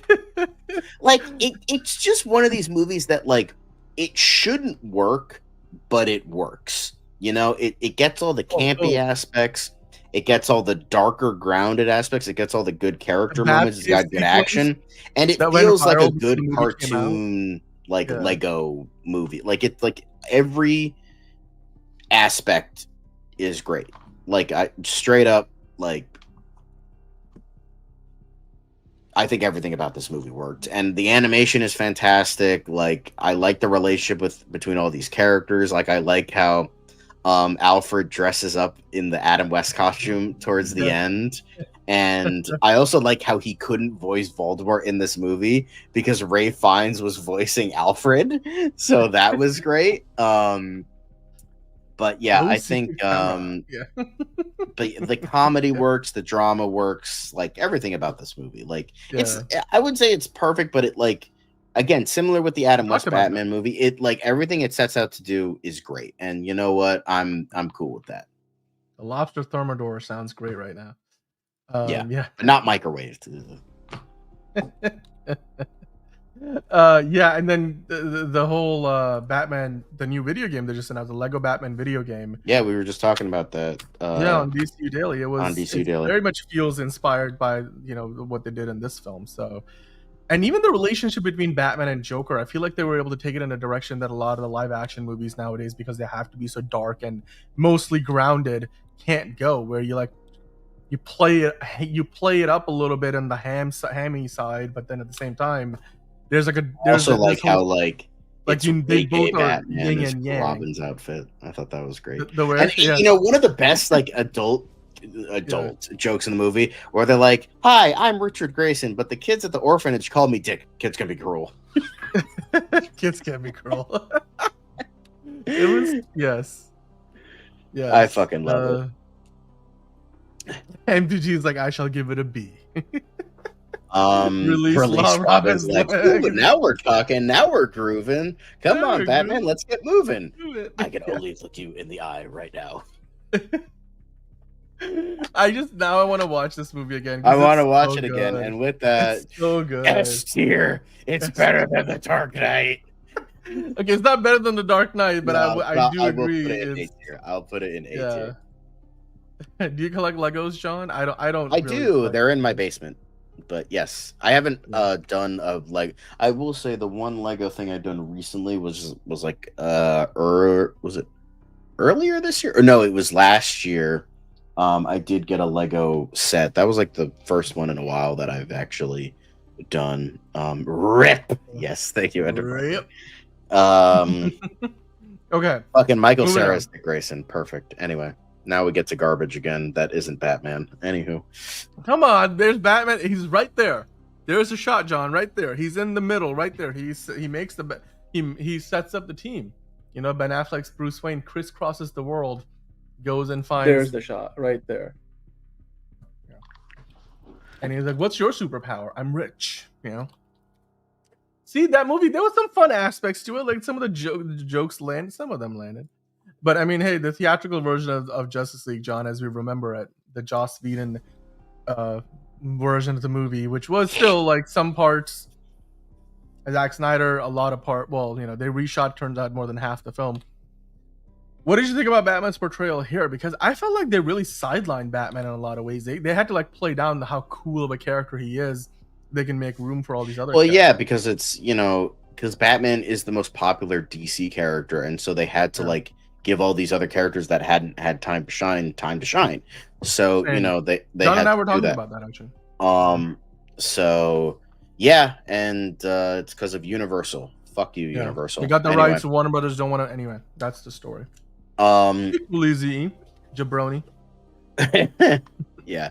But overall, like again, similar with Suicide Squad, similar with BVS, it's a mess. It's not a horrible. Again, I keep saying this, but it's not a horrible movie because bits and pieces like in there, even the Joss Whedon added stuff, not all of it was fucking horrible. Like obviously that was stupid, and then hey, to be fair, Kal-El, no, that was a Zack Snyder bit, so fuck you.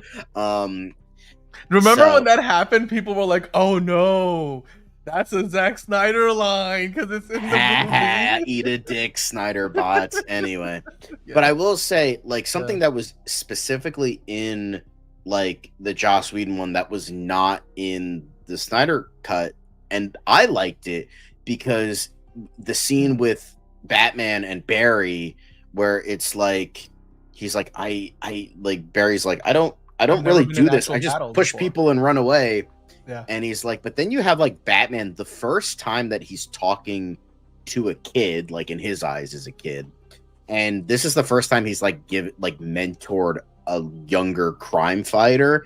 And like you could tell it's like awkward but genuine. And he's like, Yeah. just save one, and then everything that comes after will be super easy. And he's like, you just save one. And like the way it was delivered, the way it was like directed, it was genuinely a good scene. I hoped that was like a Snyder scene to see. No, but nope, that was Joss Whedon. That was a Joss Whedon scene. So character work, some of that was good. Yeah, was good. I'm not saying like there were good. nitpicks here and there. Like like Joss Whedon's fondness for a dude falling into a woman's boobs. Like that was also an Age of Ultron for some reason. Oh god, it didn't work there, didn't work here. But also, I think they were not only shipping Batfleck and Wonder Woman. I think that was gonna be a thing. Like if these movies went on any further, that was gonna be a thing. They were heavily shipping it. I mean, that's what it was in the DCAU with the Timverse. So. I was okay with it, you know, with the whole arm situation. Yeah, I thought that was a good scene. Like again, I mean, and they started doing that in Batman v Superman when they're like in the ball, like in all these, you know, meetups. That it was not totally out of nowhere, and I think like, it's I will say it has this over the Snyder Cut. It's a palatable runtime. There's that too. Well, and let's not get ahead of ourselves. We're not there yet, Sean. But I will say, I don't care what anybody says. Gary Clark Jr.'s rendition of "Come Together" for this movie specifically, fire, fucking. I feel like Zack Snyder abandoned that on principle for the Zack Snyder Justice League, because I swear to God, that was probably a Zack Snyder pick, and he was like, I do not want any resemblance between the soundtrack for my version of the movie and what we got in. You know, either that or that was a baller cover. Yeah, Gary Clark. I don't even know who the fuck that guy is, but like Gary Clark, you did wonders with that goddamn cover. Yeah. That's a hard one to pull off. Yeah. I mean, here's the thing. At least it's not the one from The Flash. That was dog shit. And that really, guy is directing a Batman movie, ladies and gents. Be afraid. Yikes. So, I do worry. But yeah. I mean, Elfman also didn't have much time. He said he infamously did not have more than a couple of months.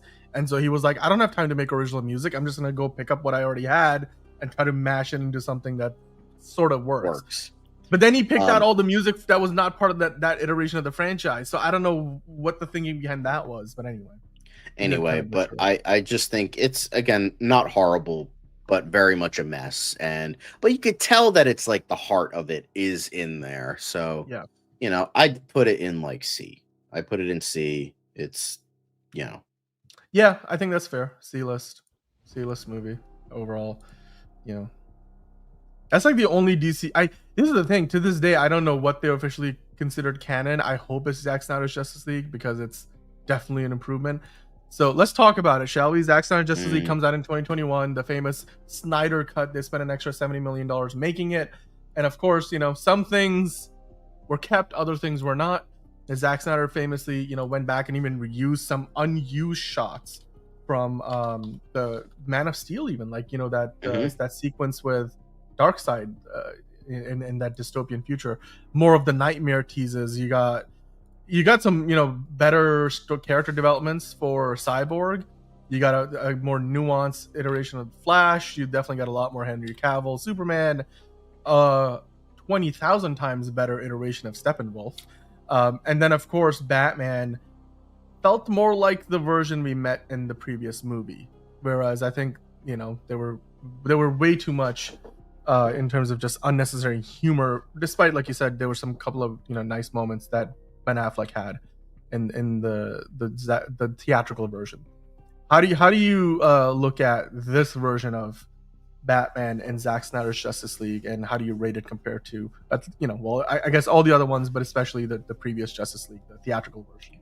I mean, it's better, but like it's not by much. It's just like it's long. It's a complete version, but that version isn't very good. Like it's still overly long, overly annoying. Steppenwolf looks like a fucking cheese grater. It's just It's still way overall. better than what we got in the theatrical. I hate both. I hate what we got in the theatrical. I hate what we got here. They both are terrible Dark designs. Side. You should probably move anyway. But Which was in the trailer, and then they never had it in the theatrical version. But it's better, but not by much. Like it's like a perfectly serviceable like superhero movie that's way too fucking long, but it's his complete vision, so I'll give it that. Like, yeah, it took me like a full week to fucking watch this movie from beginning to end. It was woof. It was a lot. I'd put it in like B tier. Yeah, I mean, for me, I just think in general the Batman in this movie was never meant to be obviously like the big. They made him like the heart of the story in the first half of the movie, and he's really the guy who kind of puts together the league. But then from there on, I do like even the payoff that they did with Martian Manhunter showing up towards the end. It's way better. Yeah, it's way better than the theatrical version. But like I've always said, they could have easily cut half hour out of it, maybe. Like we did not need some scenes that we got in the movie. The CGI was way improved in this version of the movie. We got scenes that weren't entirely cut out of the original. Well, the 2017 Well, version. with the exception of the nightmare sequence, that was horrible CGI. But that was all because you filmed, could tell, they didn't have the money or the resources or even some of the actors. $70 fucking million. You couldn't fucking make that shit work. It doesn't help you when you can't get some of these characters in return. Like they had to reuse Ezra Miller's footage for that sequence, right? So, or anyway, I digress. And then Superman, obviously Henry Cavill wasn't back. We do get the Flash sequence, but as far as talking about Batman, I think Batman's character arc made much more sense in this movie too. Obviously, it seemed like they left a lot more of that on the cutting room floor for the theatrical version. And of course, we get the Deathstroke again, Joe Manganiello. We get more of the Atom, Amy Adams. This scene where it was not Martha at all. It was Martian Manhunter, not Martha. 70 million for a finished movie. Well, it was 70 million on top of what they already spent. Grogu, hello. Grogu. Did you wake up? Are you all right? How's Grogu doing right now?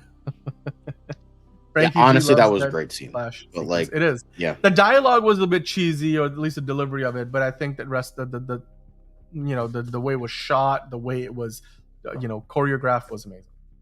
The Donner cut. What are we talking about? Donner cut. Okay, but Zack Snyder's Justice League, a bit of a standout because it got a really limited theatrical release. Sean, where do you put it in the list? Where did you just put it in? I put it in B tier. B tier. Okay, that's fair. B tier is fair. It definitely doesn't rise up to the A tier with what we have in there. So with that, we finally arrive at the newest, the latest, the Batman. John, what do you think about The Batman? Because in my opinion, it's certainly the best Batman movie that we have seen since the Dark Knight trilogy. It's pretty good. It has that same problem. John's about to get canceled all over again. Go ahead. I think it has the same problem that Zack Snyder's Justice League has. It's way too fucking long. And at least I will give Zack Snyder's Justice League a break because he made it 4 hours on purpose out of spite, which respectable. Because he's like, all right, fine, I finally get to do my vision. Finally, 4 hours. Fuck you, WB. So it's like, all right, I can roll with that. I still don't like the movie, and I still don't like you as a filmmaker all that much. But I respect out of spite, you're gonna make it your overly long, pretentious circle jerk fuckfest. Sure, cool. Why was this 3 hours? I could have cut out 45 minutes out of this movie. You know how you were saying that The Dark Knight was a masterclass of pacing and cutting out the fat? yeah, I wish Matt Reeves took that fucking masterclass because he really fucking needed it for this goddamn movie, because no fucking way did this fucking thing need to be 3 fucking hours long. That's the biggest gripe I have with this movie. Well, and the fact that the Riddler is not It the was Riddler all the in this emo movie. aura farming. That's why. Yes, like Zoe Kravitz Catwoman was mid. Like, she was okay. She was just kind of annoying. I mean, I liked what She did had with decent Nicole. chemistry with Robert Pattinson, which I will say, I do like his Batman in this. Yeah, he's a little bit too emo for my taste, but like he gave a great performance. Mhm. Like, he gave it a very great performance. I think, despite the fact that the Riddler is not the Riddler, he's the Mad Hatter. He's not the character of the Riddler. Despite this, Paul Dano did a good job outside of the, autistic screeching at the end of the movie and the whole third act making no fucking sense. But No, it was just like, whoa, what's going on here? it's like, what is that fucking acting, bro? God fucking damn. But I think, Colin Farrell as the Penguin, top tier. The Penguin, even better than this. Andy Serkis as Alfred I wouldn't was say it was fine. better than that, but yeah, okay. He was fine. Like, in terms of like goated Alfreds, like you have Michael Goff, you have Michael Caine, and you have Jeremy Irons. Like, those are like goated Alfreds. Andy Serkis was like okay, like it was fine. Well, but Andy Serkis is probably the first Alfred I'm like, that dude can legit kick your ass. Like today, Sean Pertwee. I'm talking about, you walk up to him today, he could kick your ass. Sean Pertwee real life Sean Pertwee could fucking kick your ass. Well, you're talking about when the movie came. Wait, okay, hold on. Am I thinking of the wrong person? Spell out Sean his last Pertwee name? from Gotham. That Alfred. I don't give a fuck about Gotham. Gotham doesn't count. Gotham doesn't exist in my world. Well, I'm sorry, this we're talking is my about world movies now, here. bitch. We're talking about movies. Here's the thing. Gotham, not a good show. From what little I watch of it, it sucks. However, like, how does that Sean count? Pertwee We're not talking about not the issue with TV that shows. I will say we're talking movies. I know. I'm saying all encompassing. Yeah. We're talking Sean practice. Pertwee is excellent. No. Anyway, not the game. We're talking practice, not the game. No, come on, man. But I hear what you're saying, though. I hear what you're saying. But like, I'm not saying like he was bad. It's just like he was good. But I will say the best thing about this movie, easily, is motherfucking Jeffrey Wright as Lieutenant Gordon, not Commissioner just yet, but his Gordon. I will stand by, and everyone's gonna hate me for this, and I don't give a flying rat's fucking ass. He was better than Gary Oldman. I will say that Sir Gary Oldman is a better actor, and his filmography trumps Jeffrey Wright's easily. Jeffrey Wright was a better Commissioner Gordon. Well, Gordon, he was Lieutenant Gordon, but he was better. Like, I'm watching this fucking movie. Like, I want this to be a Gordon movie. Fuck Batman. I don't give a shit about his emo bullshit. I want to see a goddamn Gordon movie. Matt Reeves making like that made me want the Gotham PD show, because I'm like, if I get more fucking Gordon, hell yes, because his Gordon, he was the MVP of this movie. He was so fucking good. While this Batman who's never had a fucking Spanish lesson throughout his entire life trying to be detective, Gordon was like, all right, I got you. I fucking know how to handle this shit. Like, and it's so funny that this movie is like, oh, this is like film noir detective, yet its main detective sucks at being a detective. It's like, what am I watching, Fletch? Get the fuck out of here with that shit. And you're like, oh, this is the first detective Batman story. Did nobody fucking watch The Dark fucking Knight in this bitch? Like, are you fucking stupid? Like,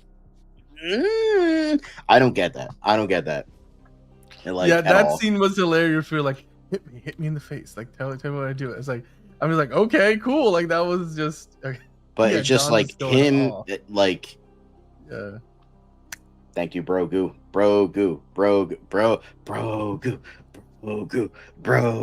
That's what I'm talking about. No, I'm not willing to go that far. I'm sorry, Brogu. But sorry, here's John. the thing. I will say, to this day, Jeffrey Wright, phenomenal actor. Gary Oldman's a better actor. I still think there's like the sample size. And the thing is, I'm not saying his Gordon is bad. He was two different Gordons. I mean, he's better than Pat fucking Hingle. Nobody even remembers Pat Hingle.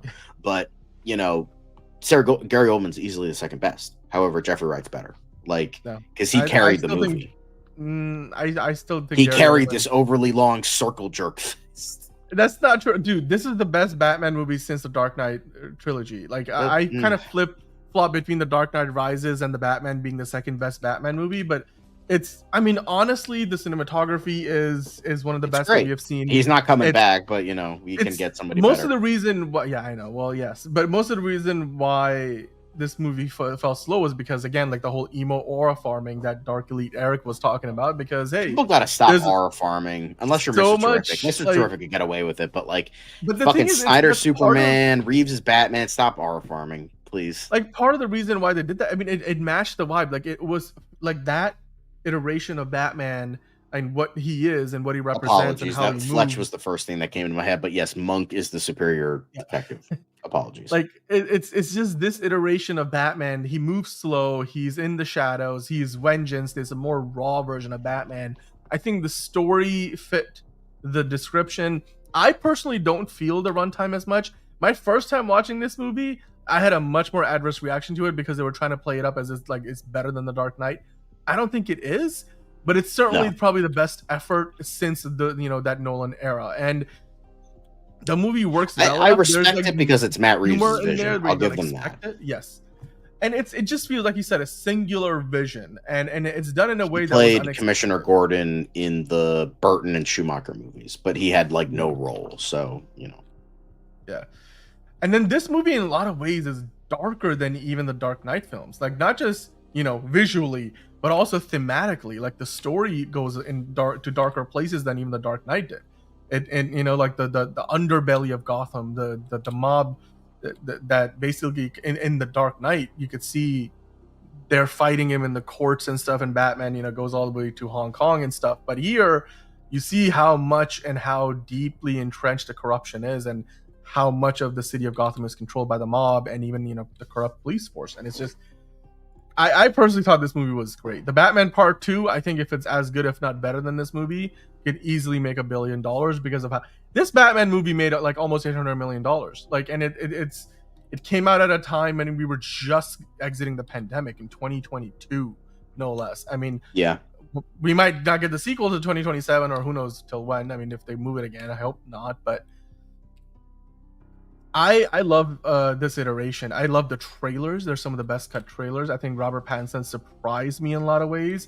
I thought the Catwoman, Zoe Kravitz did a much better job than I expected. Like she was sensual. She was every aspect of Catwoman in terms of being a cat burglar. The chase sequence in this movie is one of the best put to film, despite the fact that the raw ingredients. You wouldn't think this would be the best Batman chase sequence, and it follows in the footsteps of so many other great ones, and yet it somehow manages to just deliver the goods.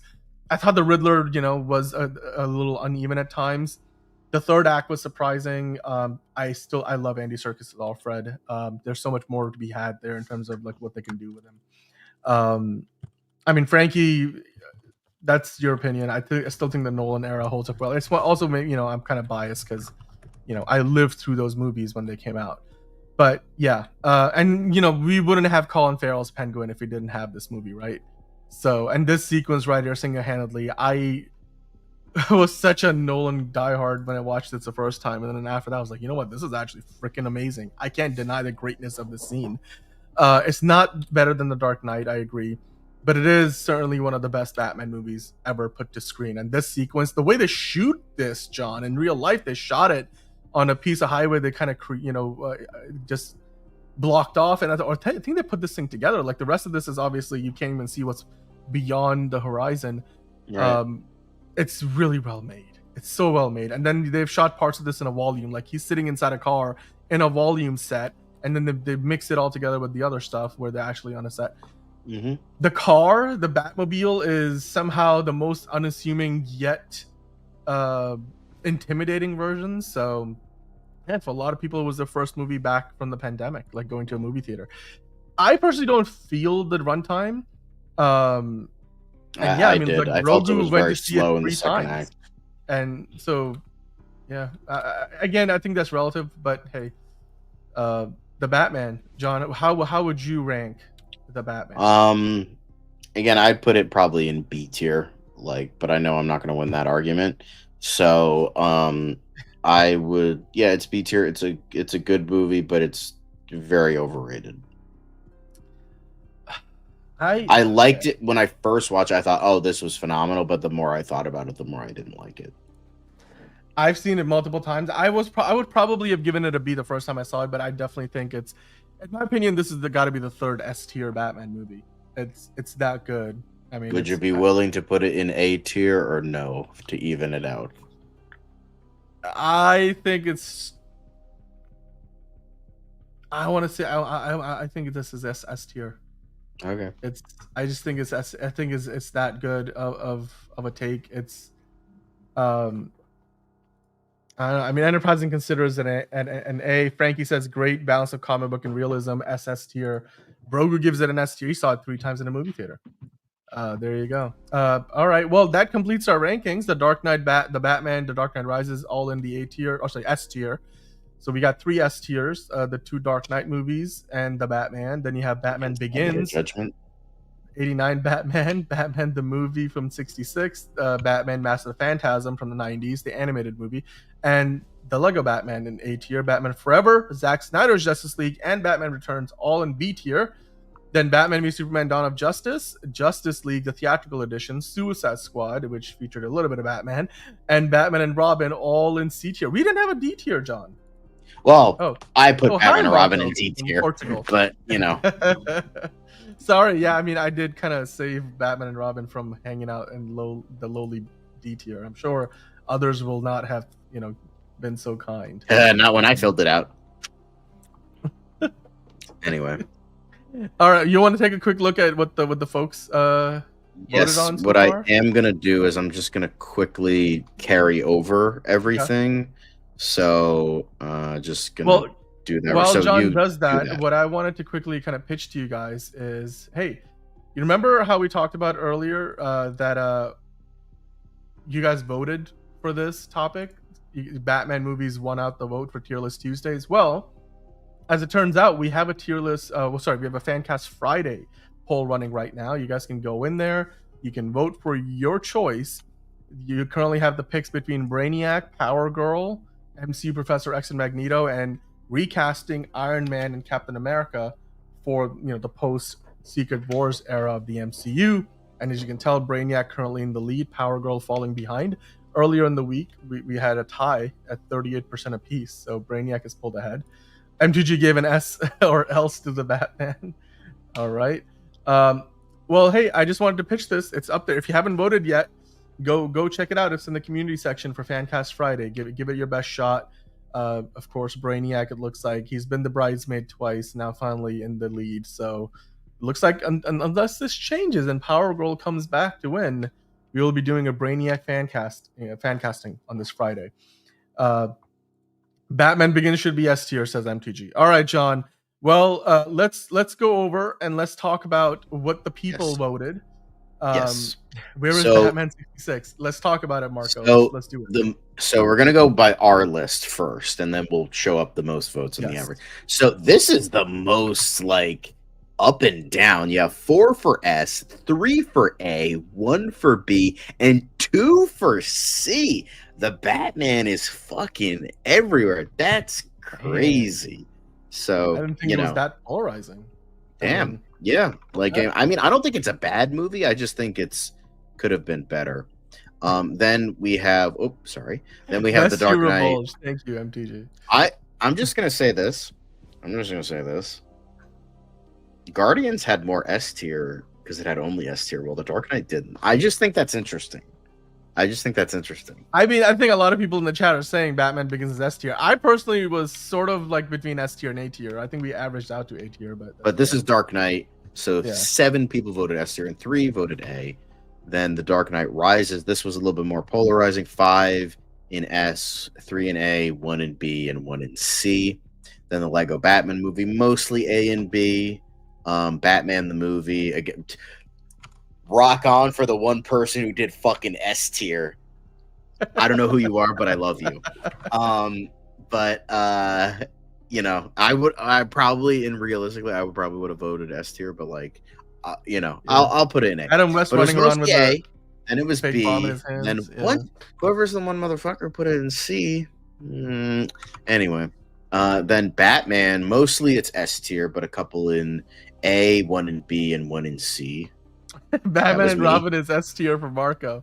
Why don't you go and vote for it, Marco? The link is in the chat. And then for Batman Mask of the Mhm. Phantasm, some in S, but a lot in A. Then Batman Mhm. Begins, similar, is mainly in A, but there are a couple people in S tier.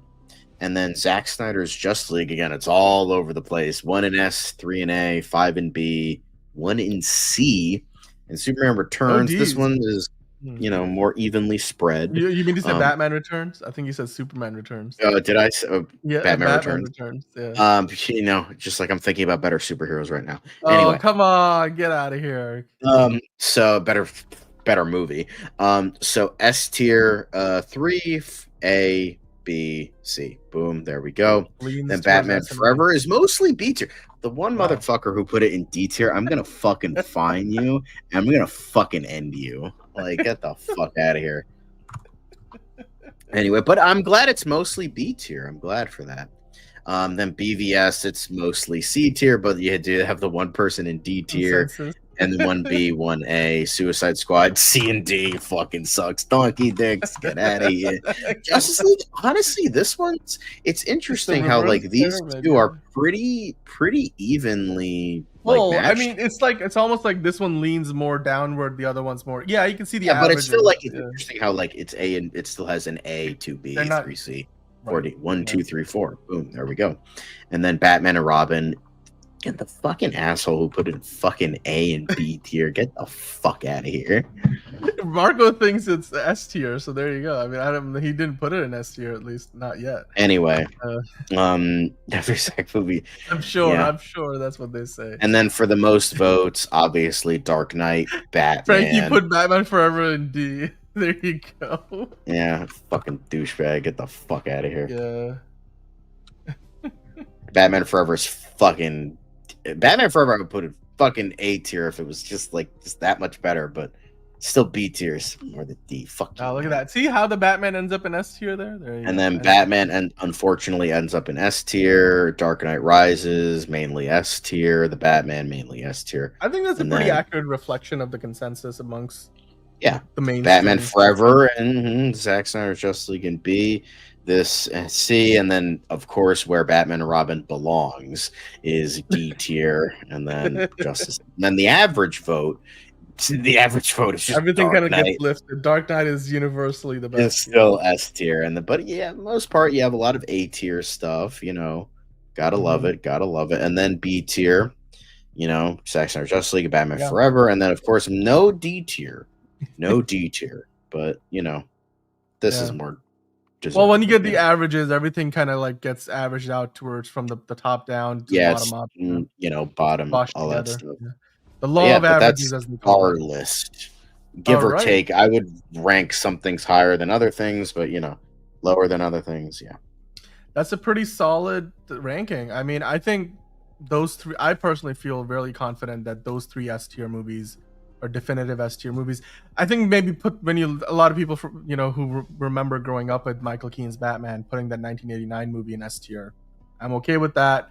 The rest of the movies I think are in a pretty decent spot. But hey, John, if you want to scroll up a little bit as we're doing the show live, the timer is running on the poll. You got a little over, a little under 7 days, 6 days and 21 hours, and some change to get your vote in, which basically means about this time next week, when we do the next episode of Tier List Tuesday, we will be going through the final results from this week's tier list. So you guys are voting on this poll. It's live now. The link is in the chat. You guys are welcome to go click on it, vote on it for yourselves. And of course, if you're watching after the fact, you can go to the chat replay and we'll see if you can put the link in the description and you can vote for this for next week and then we'll review it. In the meantime, John, we have a couple of questions I just wanted to answer before we finish up. Jordan was asking earlier, I haven't watched The Penguin, just found out that Carmine Falcone was recast in The Penguin. What are your thoughts on the future of the Batman? What do you think, John?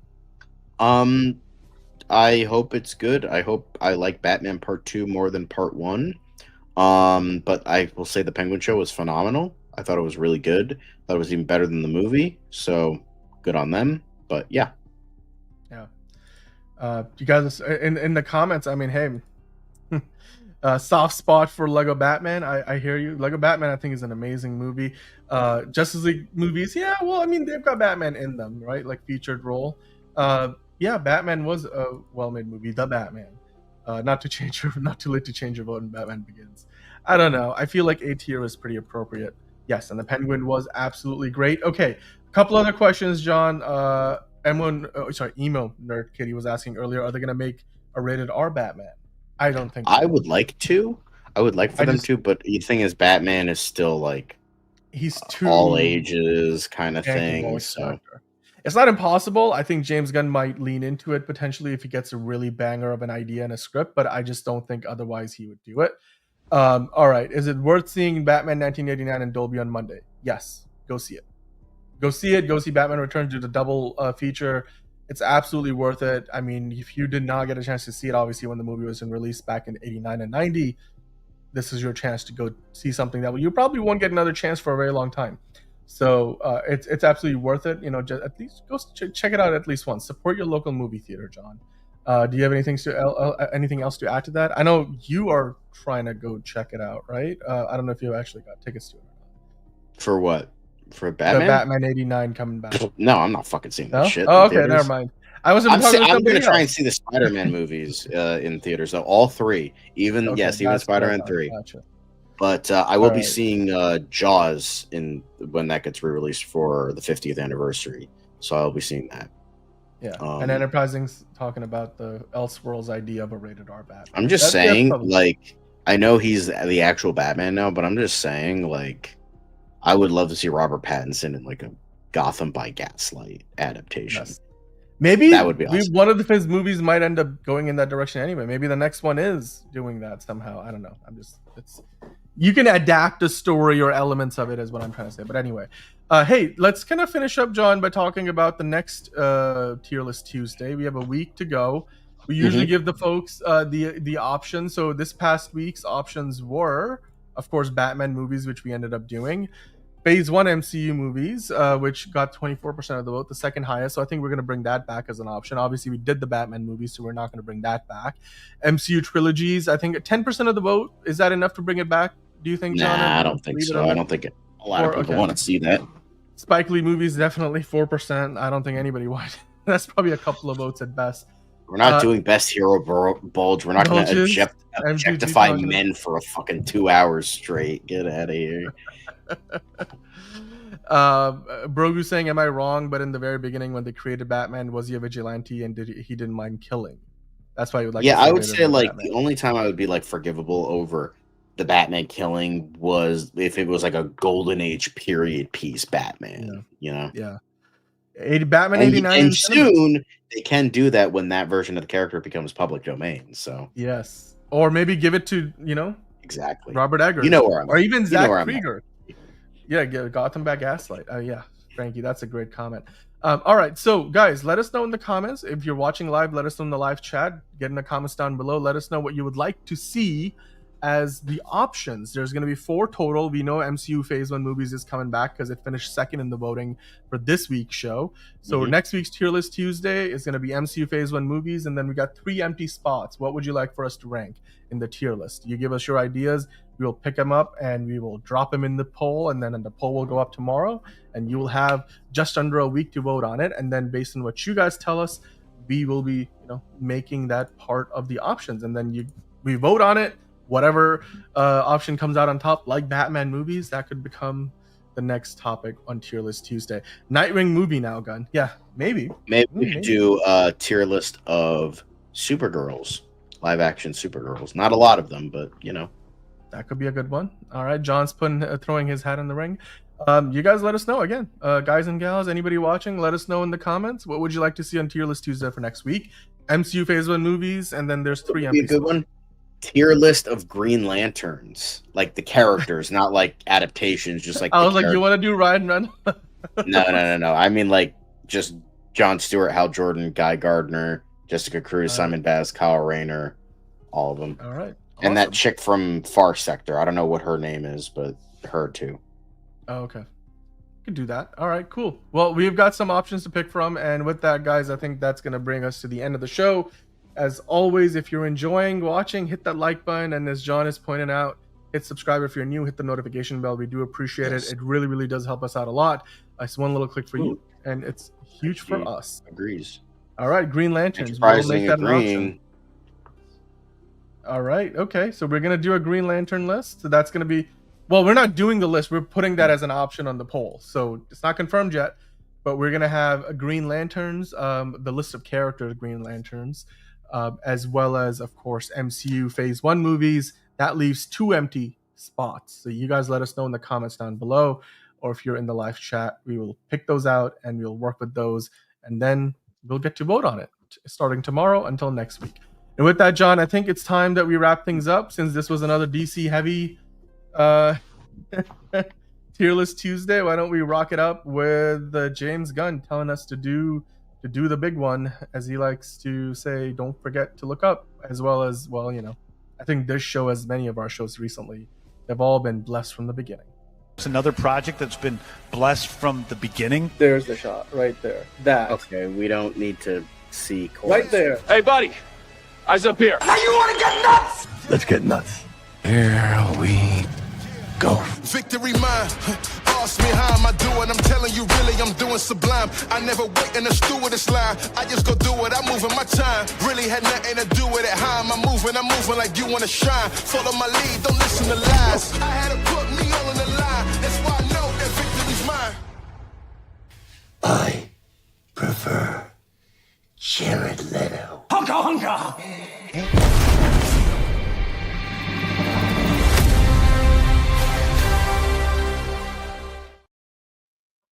Fuck Jeff Snyder.